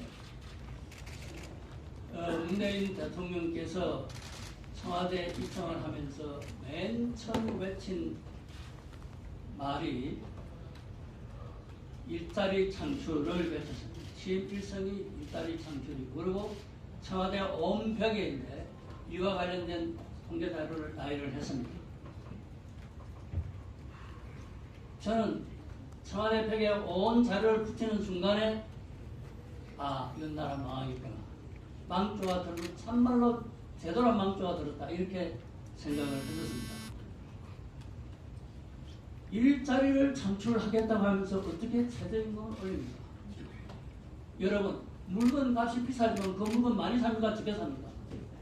적게 살 거 아닙니까? 노동 근로자의 가격이 높아지면 그게 임금 아닙니까? 그러면은 기업가들이 근로자 적게 사지 않겠습니까? 그래서 일자리가 없어지는 겁니다. 그렇게 아까 제가 뭐라 그랬습니까? 인지 부조화라 그랬죠. 자기가 오른손으로 하면서 양손에 어느 손이 뭐를 하는지를 모른다 이 말입니다. 최저임금을 올려서 일자리를 많을 수밖에 없는데 그러면서도 일자리 창출을 한다는 거 아닙니까? 그러면서 기껏해야 한다는 것이 그 아까운 국민의 세금을 투입해서 공무원을 쭉 필요 없는 공무원, 지금 사실은 우리나라 공무원 지금 있는 공무원도 너무너무 많습니다. 너무너무 많아요. 옛날에 PC 없을 때 처음 손으로 쓰고 호적동도 다 쓸 때도 지금 공무원의 반밖에 안 하고도 다 했는데 지금 PC로 다 함에도 불구하고 공무원이 몇 배로 는 거 아닙니까? 그 다음에 이제 여러분이 또 많이 듣는 이야기가 최저임금 요즘년 이야기, 최저임금 주 52시간 이야기. 여러분, 자기가 하기 싫은데 나는 60시간밖에 안 하고 싶은데 고용주가 아니면 사회가 압력을 넣어가지고 왜 일주일에 10년 일을 안 하냐? 그러면 말이 안 되겠죠. 근데 나는 일주일에 68시간 일을 하고 있다. 그런데 그걸 왜 52시간밖에 못하라고 그럽니까? 아니 52시간 하고 싶은 사람은 자기 알아서 50시간 한 거 아니에요. 자기는 60시간, 지금 평균 일하는 시간이 68시간 한 주에. 자기는 이제 좀 뭐 생활 힘도 나아졌으니까 나는 60시간 정도만 하고 알겠다. 그러면 우선 60시간 하겠나? 60시간 안 된다는 거 아닙니까? 52시간. 52시간을 집에 가서 놀아라 이거야. 그런데 버스 기사들이 그래 하면 소득이 150만 원 준단 말이야. 그러면 그것도 국민 세금에 넣어준다? 국민 세금은 공짜입니까? 자, 그래서 무슨 이야기냐면 수량과 가격, 모든 재화 용역에는 시장에서 그래야 되는 수량이 있고 그래야 되는 가격이 있습니다. 대한민국의 헌법에 자유민주주의와 자유시장이 있습니다. 그래서 시장에서 그래야 되는 가격과 그 양은 시장에서 결정되는 어느 제품이든 간에. 그러니까 노동도 시장에서 얼마만큼 일하는 시간도 결정이 되고 얼마만큼 임금을 받느냐는 결정이 되지. 어떻게 국가가 수량도 시간도 국가가 딱 정해서 그밖에 안 된다. 또 임금도 딱 그밖에 안 된다. 이렇게 이비탈하면 안 된다. 지구상에 이런 나라가 사회주의 국가를 빼고는 어쩌면 사회주의 국가도 그렇지 않을 겁니다. 사회주의 국가도 성과급이 있는 부분이 있단 말입니다. 그럼 성과급을 받으려고 그러면 일을 또 할 거 아니겠습니까? 그런데 세상에 사회주의 국가에서도 할 수 없지 않은 이런 거를 자유시장 경제를 해서는 대한민국에서 한다? 이거는 뭐 헌법 조문이 이거는 헌법 조문 한 조문이 아니라 헌법 130개 조문이 우리나라에 헌법 조문이 130개 있는데 130개 조문 전체를 위반하는 문제구나. 자, 그러면 이제 문제점이 사실은 뭐 무지무지하게 많지만 이제 이렇게 몇 가지 말씀을 드리고 그러면 어떻게 해야 되느냐 하는 이야기를 해야 되지 않겠습니까? 저는 딱 한마디로 이야기를 해서 우리나라의 모든 경제 정책에 관한 하는 모든 그 힘을 정책적으로 그렇고 우리 국민들 이 머릿속에 세뇌를 시키는 것도 자, 우리가 박정희 대통령 시절에 8%, 9%, 10% 성장했습니다. 전두환 대통령 때 10% 성장했습니다. 그러던 것이 이제 노무현 대통령, 그래서 그 할 때마다 우리나라는 다른 나라의 전 세계 평균 성장률보다 대부분이 2배, 3배 성장률이 높았습니다. 딱 노무현 대통령 때 와가지고 우리나라 경제 성장률이 세계 경제 성장률이 반타작을 했습니다. 그리고 이명박 대통령과 박근혜 대통령 때는 세계 경제 성장률과 우리 경제 성장률이 같았습니다. 그런데 문재인 대통령 시절에 와서는 작년에 세계 경제 성장률이 3.9%였습니다. 우리나라의 경제 성장률이 2.7%였습니다. 좌파 정권 두 개가 노무현 대통령 때는 전 세계 평균 성장률의 반타작밖에 못했고 문재인 대통령 때는 3.9%와 2.7%. 좌파 정권 이런 겁니다. 자, 그래서 어떻게 해야 되느냐? 저는 한마디로 우리 경제 성장률을 최소한 5% 이상으로 가져가자. 최소한 5% 이상으로 가져가자. 제가 우리 우리 정가원 목사님 해가지고 금년 초에 5% 성장을 두고 토론을 한 바가 있습니다. 그럼 어떻게 5% 성장을 달성할 수 있느냐? 저는 답이 너무너무 간단하다고 생각합니다. 우리가 이해 못하는 만큼 문제가 복잡하고 우리가 해결할 수 없을 만큼 우리의 능력이 모자라다고 생각하지 않습니다. 어떻게 해야 되느냐? 지금 일자리고 모든 문제가 기업이 투자를 안 해서 문제다. 박정희 대통령 시절에 우리가 구도 성장할 때는 전 세계의 자본과 기술이 대한민국에 와서 기업들이 투자를 했기 때문에 투자율이 그때 우리 저축률이 30%였고 투자율도 3, 40%였습니다. 중국도 지금 성장이 8%, 9%, 6% 되는 거가 투자율이 높기 때문에 그렇습니다. 지금 투자가 계속 마이너스로 가고 이러면 절대로 일자리도 없고 경제가 성장을 못합니다. 오늘 투자를 해야 자본이 있고 자본이 기능을 해야 산출물이 생산이 될 거 아니겠습니까? 그게 바로 경제 성장 아닙니까? 그래서 설비 투자를 적극적으로 늘리는 방식을 강구해야 됩니다. 다음으로 기업가들의 합의를 진작시켜야 됩니다. 저는 여러분 한번 보죠. 지구상에 어려운 것이 딱 두 가지다 그래요. 하나는 내 생각을 남의 머리에 집어넣는 것. 사실 저는 제 생각을 전부 우리 지도한테 다 집어넣지 못했습니다. 또 다른 어려운 게 뭐냐면 남의 주머니에 있는 돈을 내 주머니에 가져옵니다.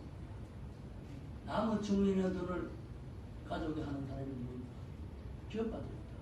삼성이 1년에 20조, 30조, 많을 때는 50조 단기 순이익을 내는 것은 전 세계의 소비자들 주머니에서 돈을 빼앗습니다. 그래서 삼성도 잘 되고 우리 여러분들도 다 그 혜택을 보는 거죠. 그래서 그래서 저는 학생들한테 이렇게 가르쳐요. 여러분들이 가장 존경해야 하는 누구냐? 누구겠어요? 대통령 아닙니다. 대통령은 기생충이에요. 대통령 문 하나 만듭니까? 대통령도 여러분이 낸 세금 가지고 받은 월급 됩니다. 본인 입으로 이런 거 하나도 만드는 거 없어요. 누가 만드는 거예요? 기업가들이 만드는 거예요. 그 기업가들이 신나서 하게끔 해야 되는데 지금 이게 뭡니까? 온 기업가들 한 기업에 대해서는 열 몇 번을 똑같은 사람을 열 몇 번을 쓰다 이게 무슨 짓거리입니까? 그래서 여러분 앞으로 여러분 주위에 기업하시는 거 작은 기업에서부터 큰 기업까지 지나가면은 참으로 수고가 많다. 당신이 대한민국의 최고의 애국자다. 내가 뭐 도와줄 수 있게 없냐 이렇게 물어보십니다. 제발 정부는 기업이나 기업가를 휘어잡으려 하는 것이 아니고 정부의 자세는 우리가 기업가를 어떻게 줘야 되냐. 싱가포르는요 인구 330명밖에 안 됩니다. 소득이 우리 2배입니다. 우리 5천만 중에 10%만 해도 500만 원 아닙니까? 사람 1000대로 치면 우리가 1000대가 훨씬 싱가포르 사람은 더 똑똑한 사람을 많이 가지고 있는 겁니다. 왜 못하느냐? 딱 두 가지입니다. 하나, 딱 두 가지. 가장 중요한 게 싱가포르는 기업인들을 절대로 괴롭힌다. 제가 국민연금공단 이사장할 때 싱가포르 시사를 개설하러 갔었는데 거기에 한국은행 총재 전부 관료들이 토요일, 일요일도 나와서 우리 국민연금공단한테 도와줄 게 뭐 없느냐고 찾아와서 묻는 겁니다. 우리나라 공무원 그런 공무원이 어디 있어요? 자, 세 번째는 세 번째는 노조의 불법 탈법을 반드시 막아내야 됩니다.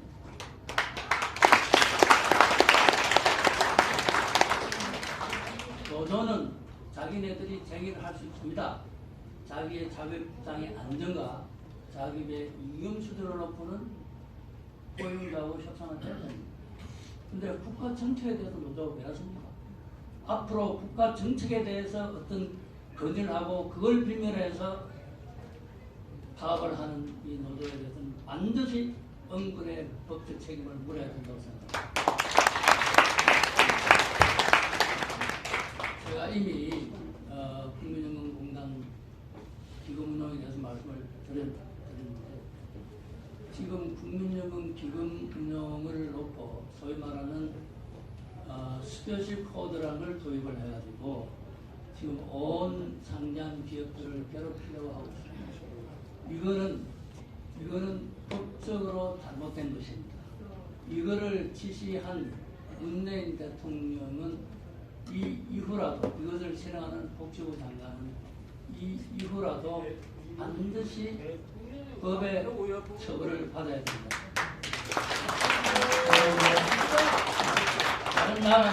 다른 나라는 수지 코드가 있습니다. 그거는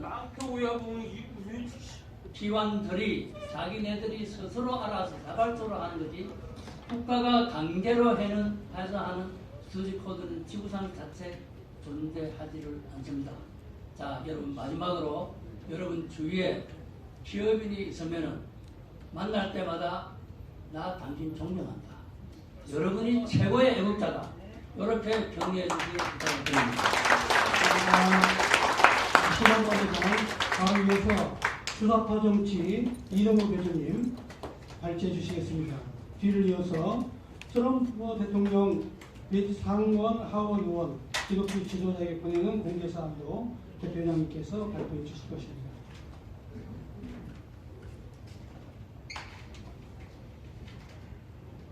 안녕하세요.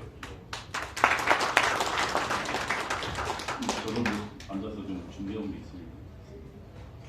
우선 제 소개부터 하겠습니다. 저는 87년도 연세대학교 주사파 지하조직입니다. 영어를 SENU라고 했습니다. 시크릿 유니언 SU라고 했습니다.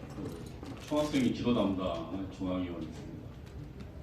그리고 88년도 서울지역 총학생연합에서 서청년입니다. 연대사국장을 했습니다. 당시 전대협은 연락 사무국만 있었고 집행국이 없었습니다. 그래서 전대협의 모든 집행은 서청년에서 했습니다. 그래서 저는 서청년 연대사국장 겸 전대협의 연대사 업무를 담당했다고 이렇게 제 소개를 드리겠습니다.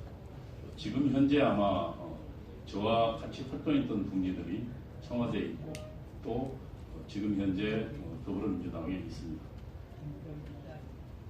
전대협은 정확하게 말씀드리면 북한의 주체 사상과 주체 혁명론인 민족해방인민위주의 혁명론으로 무장한 소위 주사파 운동권들이 만든 총학생회 연합회입니다. 원래 학생회에는 배후에 지하 조직들이 있었습니다. 그래서 86년도 건대 때 아시지만 한 1200명 정도가 건대에서 그때 구속을 당했습니다. 그 이후에 학생운동이 노선 변화를 합니다. 다시 말하면 주체의 혁명론에 따르면 혁명적 분중 노선이라는 말이 있습니다. 그것을 우리는 대중론이라고 불렀습니다. 대중노선. 그래서 그동안 각 총학생회, 그동안 각 학생운동 서클에 존재하던 운동권들이 전부 총학생회로 가기 시작하고 각 단과대 과학생회로 들어가기 시작했습니다. 그래서 총학생회와 단과대 학생회, 과학생회를 장악했습니다. 그리고 그 장악된 총학생회들을 연합체가 서대협이었고 87년도 탄생한 서대협이었고 그리고 87년도 8월에 탄생한 전대협이었습니다. 그래서 당시 전대협의 세칭 언더의 지하 조직들은 크게 3개가 있었습니다. 전대협을 탄생시킨 후에 반미청년이라는 이름을 붙였습니다만 그 당시에는 전국 사상투쟁 전사투기였습니다. 전국 사상투쟁위원회가 나중에 반미청년으로 발전해서 반미청년회가 서대협을 만들고 전대협을 만들었습니다. 그리고 각 서클을 해체하고 각 총학생회로 들어간 이 노선을 전투적 총학생회 노선이라고 했습니다.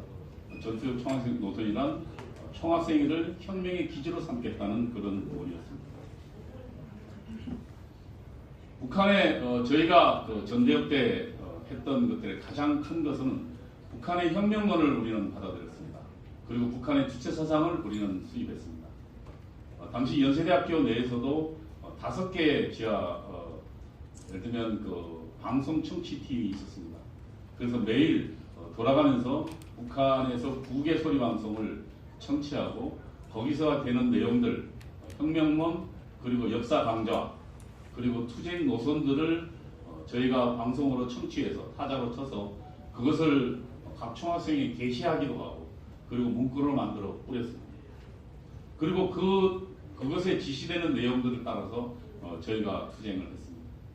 뭐 가장 중요한 건 88년도에 공동올림픽 개최 투쟁입니다. 저희가 88년도 서울올림픽을 저희가 유치했는데 그때 한민전에서는 북한에 예를 들면 남한혁명 지도 조직 한민전에서는 남북 공동올림픽 투쟁을 개최하러 지령했고 그래서 학생운동이 당시 온 학생운동이 나서서 남북 공동올림픽 개최 투쟁을 벌였습니다.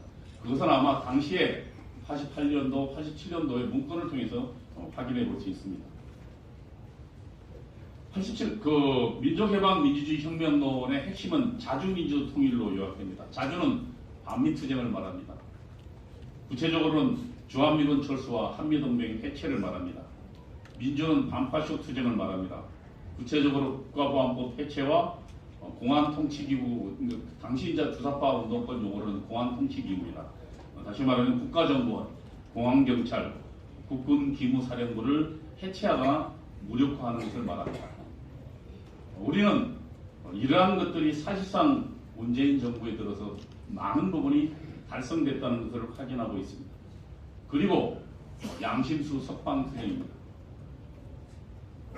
주사파들은 공산주의자를 양심수라고 합니다.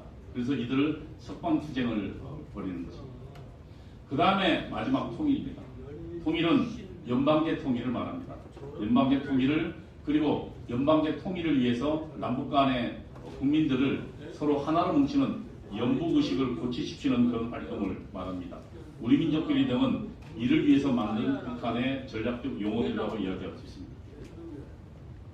이렇게 북한의 주체사상과 혁명운동을 학습하면서 성장한 사람들이 주사파의 리더들입니다. 그리고 그들은 지금 현재 30년이 지나서 한국 정치의 리더로 성장했습니다. 그들이 지금 현재 어떤 사상을 가지고 있는지를 파악하기는 어렵습니다. 간다! 지금 그런 말 할 때 난 저쩌는 사람인데 월남과 더불어는 사람인데 월남 망할 때 똑같은 문재인이가 지금 월남 망할 때 대통령 퇴임할 때오고 똑같은 사람이니까 30여 년이 지난 지금 그들이 현재 어떤 사상을 갖고 있는지를 파악하기는 어렵습니다. 사람의 사상은 마음속에 가지고 있기 때문입니다. 그러나 그 사람이 어떤 사상을 가지고 있는가는 그 사람의 말과 행동으로 나타납니다. 주사파의 말과 행동의 특징을 3가지로 볼 수 있습니다. 첫 번째는 친북입니다. 주사파는 아까 제가 말씀드렸지만 북한의 주체사상과 혁명론을 지도사상으로 숭배했습니다. 그리고 북한의 김일성을 위대한 수령으로 숭배했습니다. 그리고 북한의 김정일을 치리하는 지도자 동지로 우리는 불렀습니다. 그래서 위수김동이라는 말이 거기서 나왔습니다. 위대한 수령 김일성 동지, 친애하는 지도자 김정일 동지라고 저희는 불렀습니다. 그래서 따라서 그러한 습성들이 남아있습니다. 그래서 북한에 대해서는 무조건 찬양하고 숭배합니다. 아마 주사파 출신들이 북한의 전체주의 포갑통치나 포갑적 북한의 인권사항을 비판하는 것을 여러분이 본 적은 없을 겁니다. 주사파들은 모든 면에서 북한의 편에서 말하고 모든 면에서 북한의 편에서 행동합니다. 현재 대한민국은 심각한 핵위협에 직면해 있습니다. 그러나 주사파들 입에서 북한의 핵을 통렬히 비판하는 것은 본 적이 없습니다. 이들이 친북 성향을 갖고 있기 때문입니다. 주사파들은 북한의 전체주의 체제를 절대 비판하지 않습니다. 자유민주주의와 북한의 공산 전체주의는 절대로 하나 될 수 없는 체제입니다. 그런데 주사파들은 북한과 대한민국의 연방제를 말하고 있습니다. 그리고 이를 실현하려고 했습니다. 문재인 대통령이 후보 시절 북한과 낮은 단계 연방제를 하겠다고 공약했습니다. 제가 문재인 정부를 주사파 정부라고 의심하는 이유입니다. 둘째, 주사파들의 특징은 반미입니다. 주사파들의 사고에는 대한민국은 미국의 식민지라는 생각이 사로잡혀 있습니다. 모든 불행의 원인이 미국에 있다는 것입니다. 그러나 이는 사실관계에 부합하지 않습니다. 우리는 미국 영향력 하에 세계 7위의 무역대국으로 성장했습니다. 주사파들은 또한 한미동맹을 해체하려고 했습니다. 현재 문재인 정부에서 시도되고 있는 한미연합사의 해체를 의심의 눈치로 바라보고 있는 것은 바로 이런 이유입니다. 저는 한미연합사를 해체하고 이어서 주한미군 투쟁으로 철수투쟁으로 방향을 집중시킬 거라고 생각하기 때문입니다. 주사파들의 말과 행동의 세 번째 특징은 보수 세력에 대한 적대감입니다. 대한민국은 1948년 자유민주공화국으로 건국되었습니다.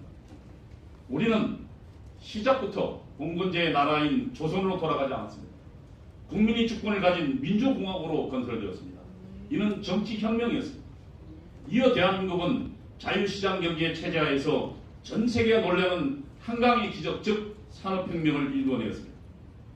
이런 건국과 산업혁명을 일궈낸 세력을 우리는 자유민주 세력 혹은 보수 세력이라고 부릅니다. 주사파들은 이런 건국과 한강의 기적을 이룬 보수 세력을 저주합니다. 그들은 잘못된 역사관을 가지고 있기 때문입니다. 주사파들에 따르면 대한민국은 태어나지 말았어야 할 나라입니다. 이 말은 우리가 얼마 전에 들은 바 있습니다. 죽은 노무현 대통령에게 들은 바 있습니다. 이들은 건국도 부정하고 산업혁명도 부정합니다.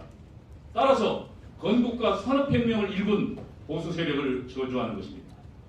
문재인 정부 들어서 전직 대통령 2명과 수많은 보수 정치인과 기업과 행정가들이 소위 적폐청산이라는 이름으로 감옥으로 갔습니다. 적폐청산은 잘못된 역사관을 지닌 주사파들의 보수 세력에 대한 정치 보복입니다.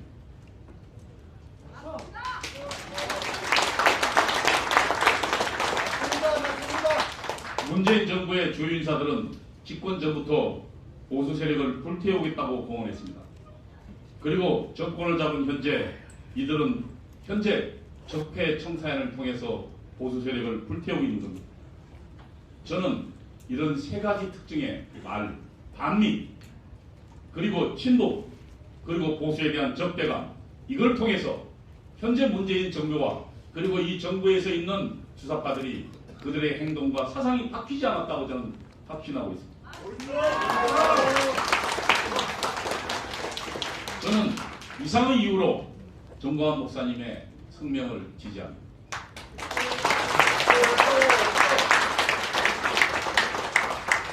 과거 주사파했던 저희 동지들에게 묻습니다. 여러분은 지금 대한민국 중심에 서 있습니다. 그리고 여러분들은 대한민국 헌법에 충성을 맹세하고 그 자리에 가 있습니다. 여러분, 과거에 가졌던 주사파 주체사상과 주체혁명론은 대한민국을 반역하는 것이었습니다.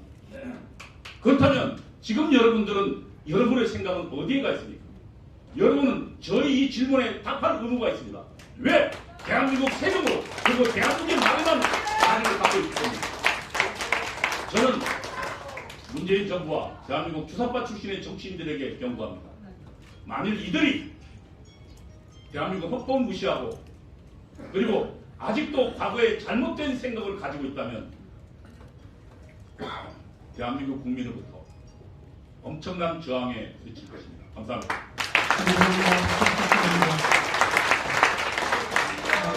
저는 국무장관이었던 키신저가 말했습니다. 핵무기가 개발되면 자동적으로 상호 불가침 조약이 형성된다고 말했습니다. 지금 북한이 핵무기가 개발되고 그 핵무기가 미국 본토를 향하여 날아가는 순간 북한은 미국과 자동으로 불가침 조약이 성립이 되는 걸로 봅니다. 그러면 현재 주사파 정부, 이 정부는 과연 어떻게 북을 대응할 것인가 위기에 놓여 있습니다. 이거에 대해서 오늘 우리 대한민국 국민 바로세우기운동본부가 주최한 이 귀한 기자회견 자리에서 한기총 대표회장 정광훈 목사께서 트럼프 대통령께 보내는 공개 서한 대회를 시작하겠습니다. 오랫동안 여러분 좋은 강의를 들으시느라 수고하셨습니다. 트럼프 대통령에 드리는 공개 서한을 발표하기 전에 지금 북한에서 사시다가 내려오신 우리 이해란 박사님이 계시는데 잠깐 모시도록 하겠습니다.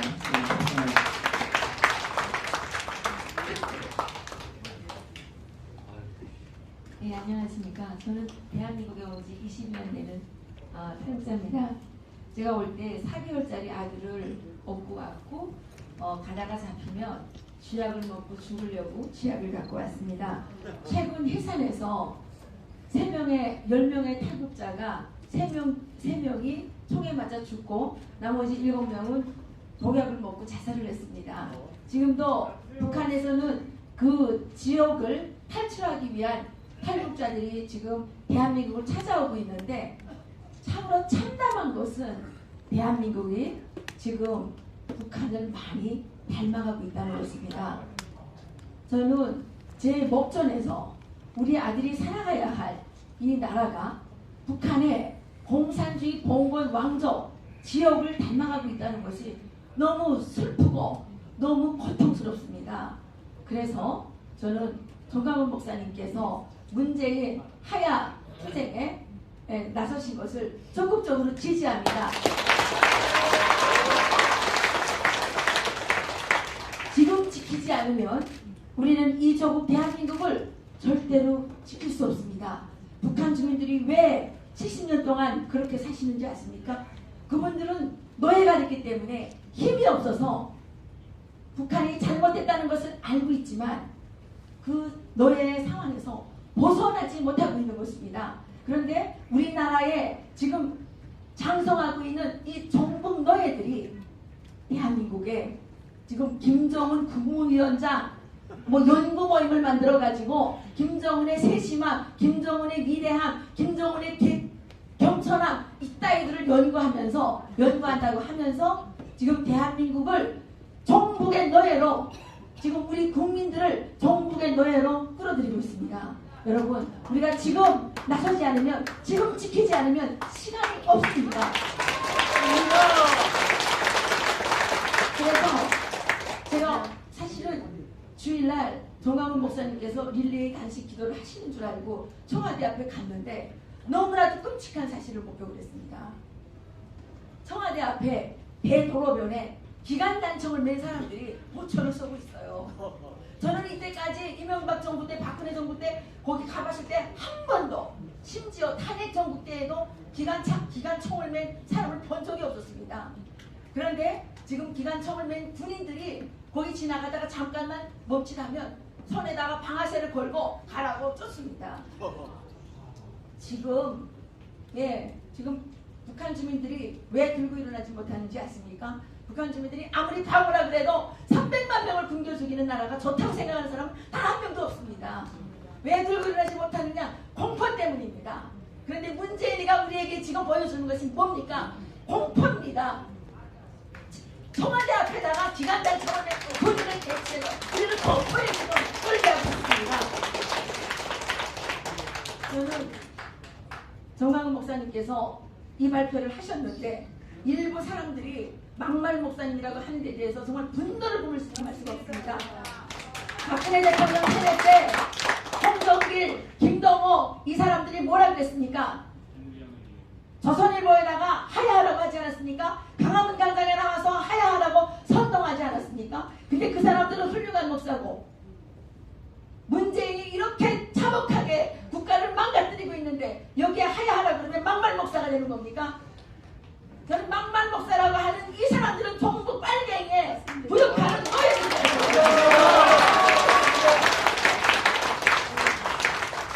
저는 지옥을 살아본 탈북자로서 대한민국이 더 이상 망가지면 안 된다는 정말 이 불사의 각오를 가지고 문재인 하야운동에 저도 적극적으로 동참하겠습니다. 감사합니다.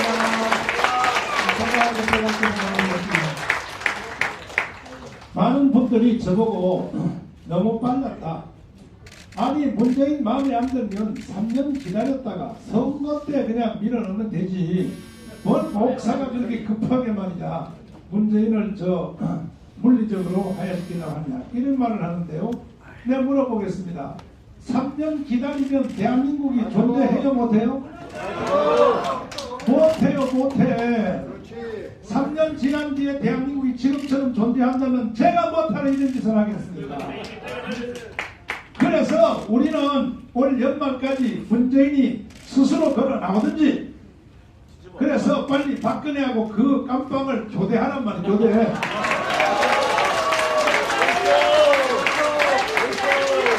박근혜 대통령을 네 손으로 잘 모시고 청와대 자리에 앉혀놓고 너는 그 자리로 들어가. 박근혜 대통령이 실수한 것보다가 문재인 대통령이 실수한 것이 몇 배라고요? 1000배 만배입니다. 1000배 만배. 무슨 최순실 통해서 국정농단했다고? 그러면 본인은 지금 대통령이 돼가지고 이 사람 잡아놓, 저 사람 잡아놓, 저거 수사해, 이거 수사해. 대통령에게 한 짓입니까? 그거는 국정농단이 아니라 국정패망입니다. 패망. 그럼에도 불구하고 문재인은 지금 서슴없이 거칠게 달려가고 있습니다. 왜? 다 잡았다는 거죠. 지금 국민들 전체는 주사파로 내가 다 세뇌시켜놨다고 확신하는 거예요.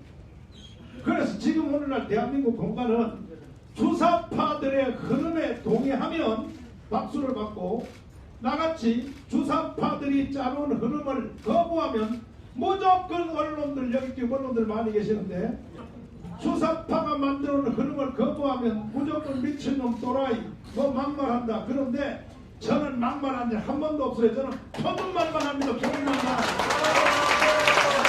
홈페이지 정광훈 씨의 국가적 탄압에 대한 성명서에 문재인 대통령 시소불량까지 청와대 앞에서 단식 기도를 열겠다고 그랬고요. 잠깐만 하나만 더요.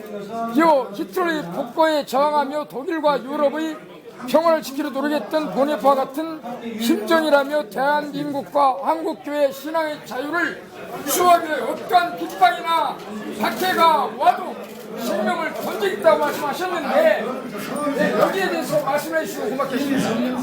네, 여기에 대해서. 예. 지난주에서 박근혜 대통령의 안경과 가까이 하는 여자라고 하셨는데요. 아니 왜 질문을 안 받으십니까? 저 질문하러 기자입니다. 아니 목사님, 2016년 10월 30일 주일 예배에서 박근혜는 악령과 가까이 하는 여자다라고 말씀하셨습니다.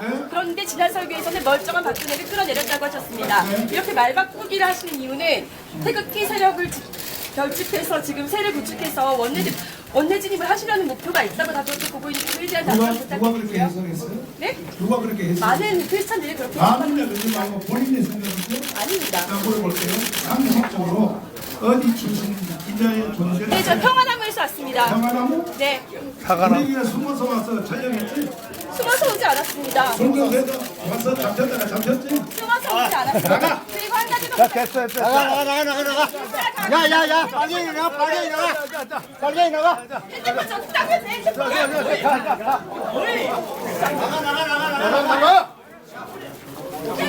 나가.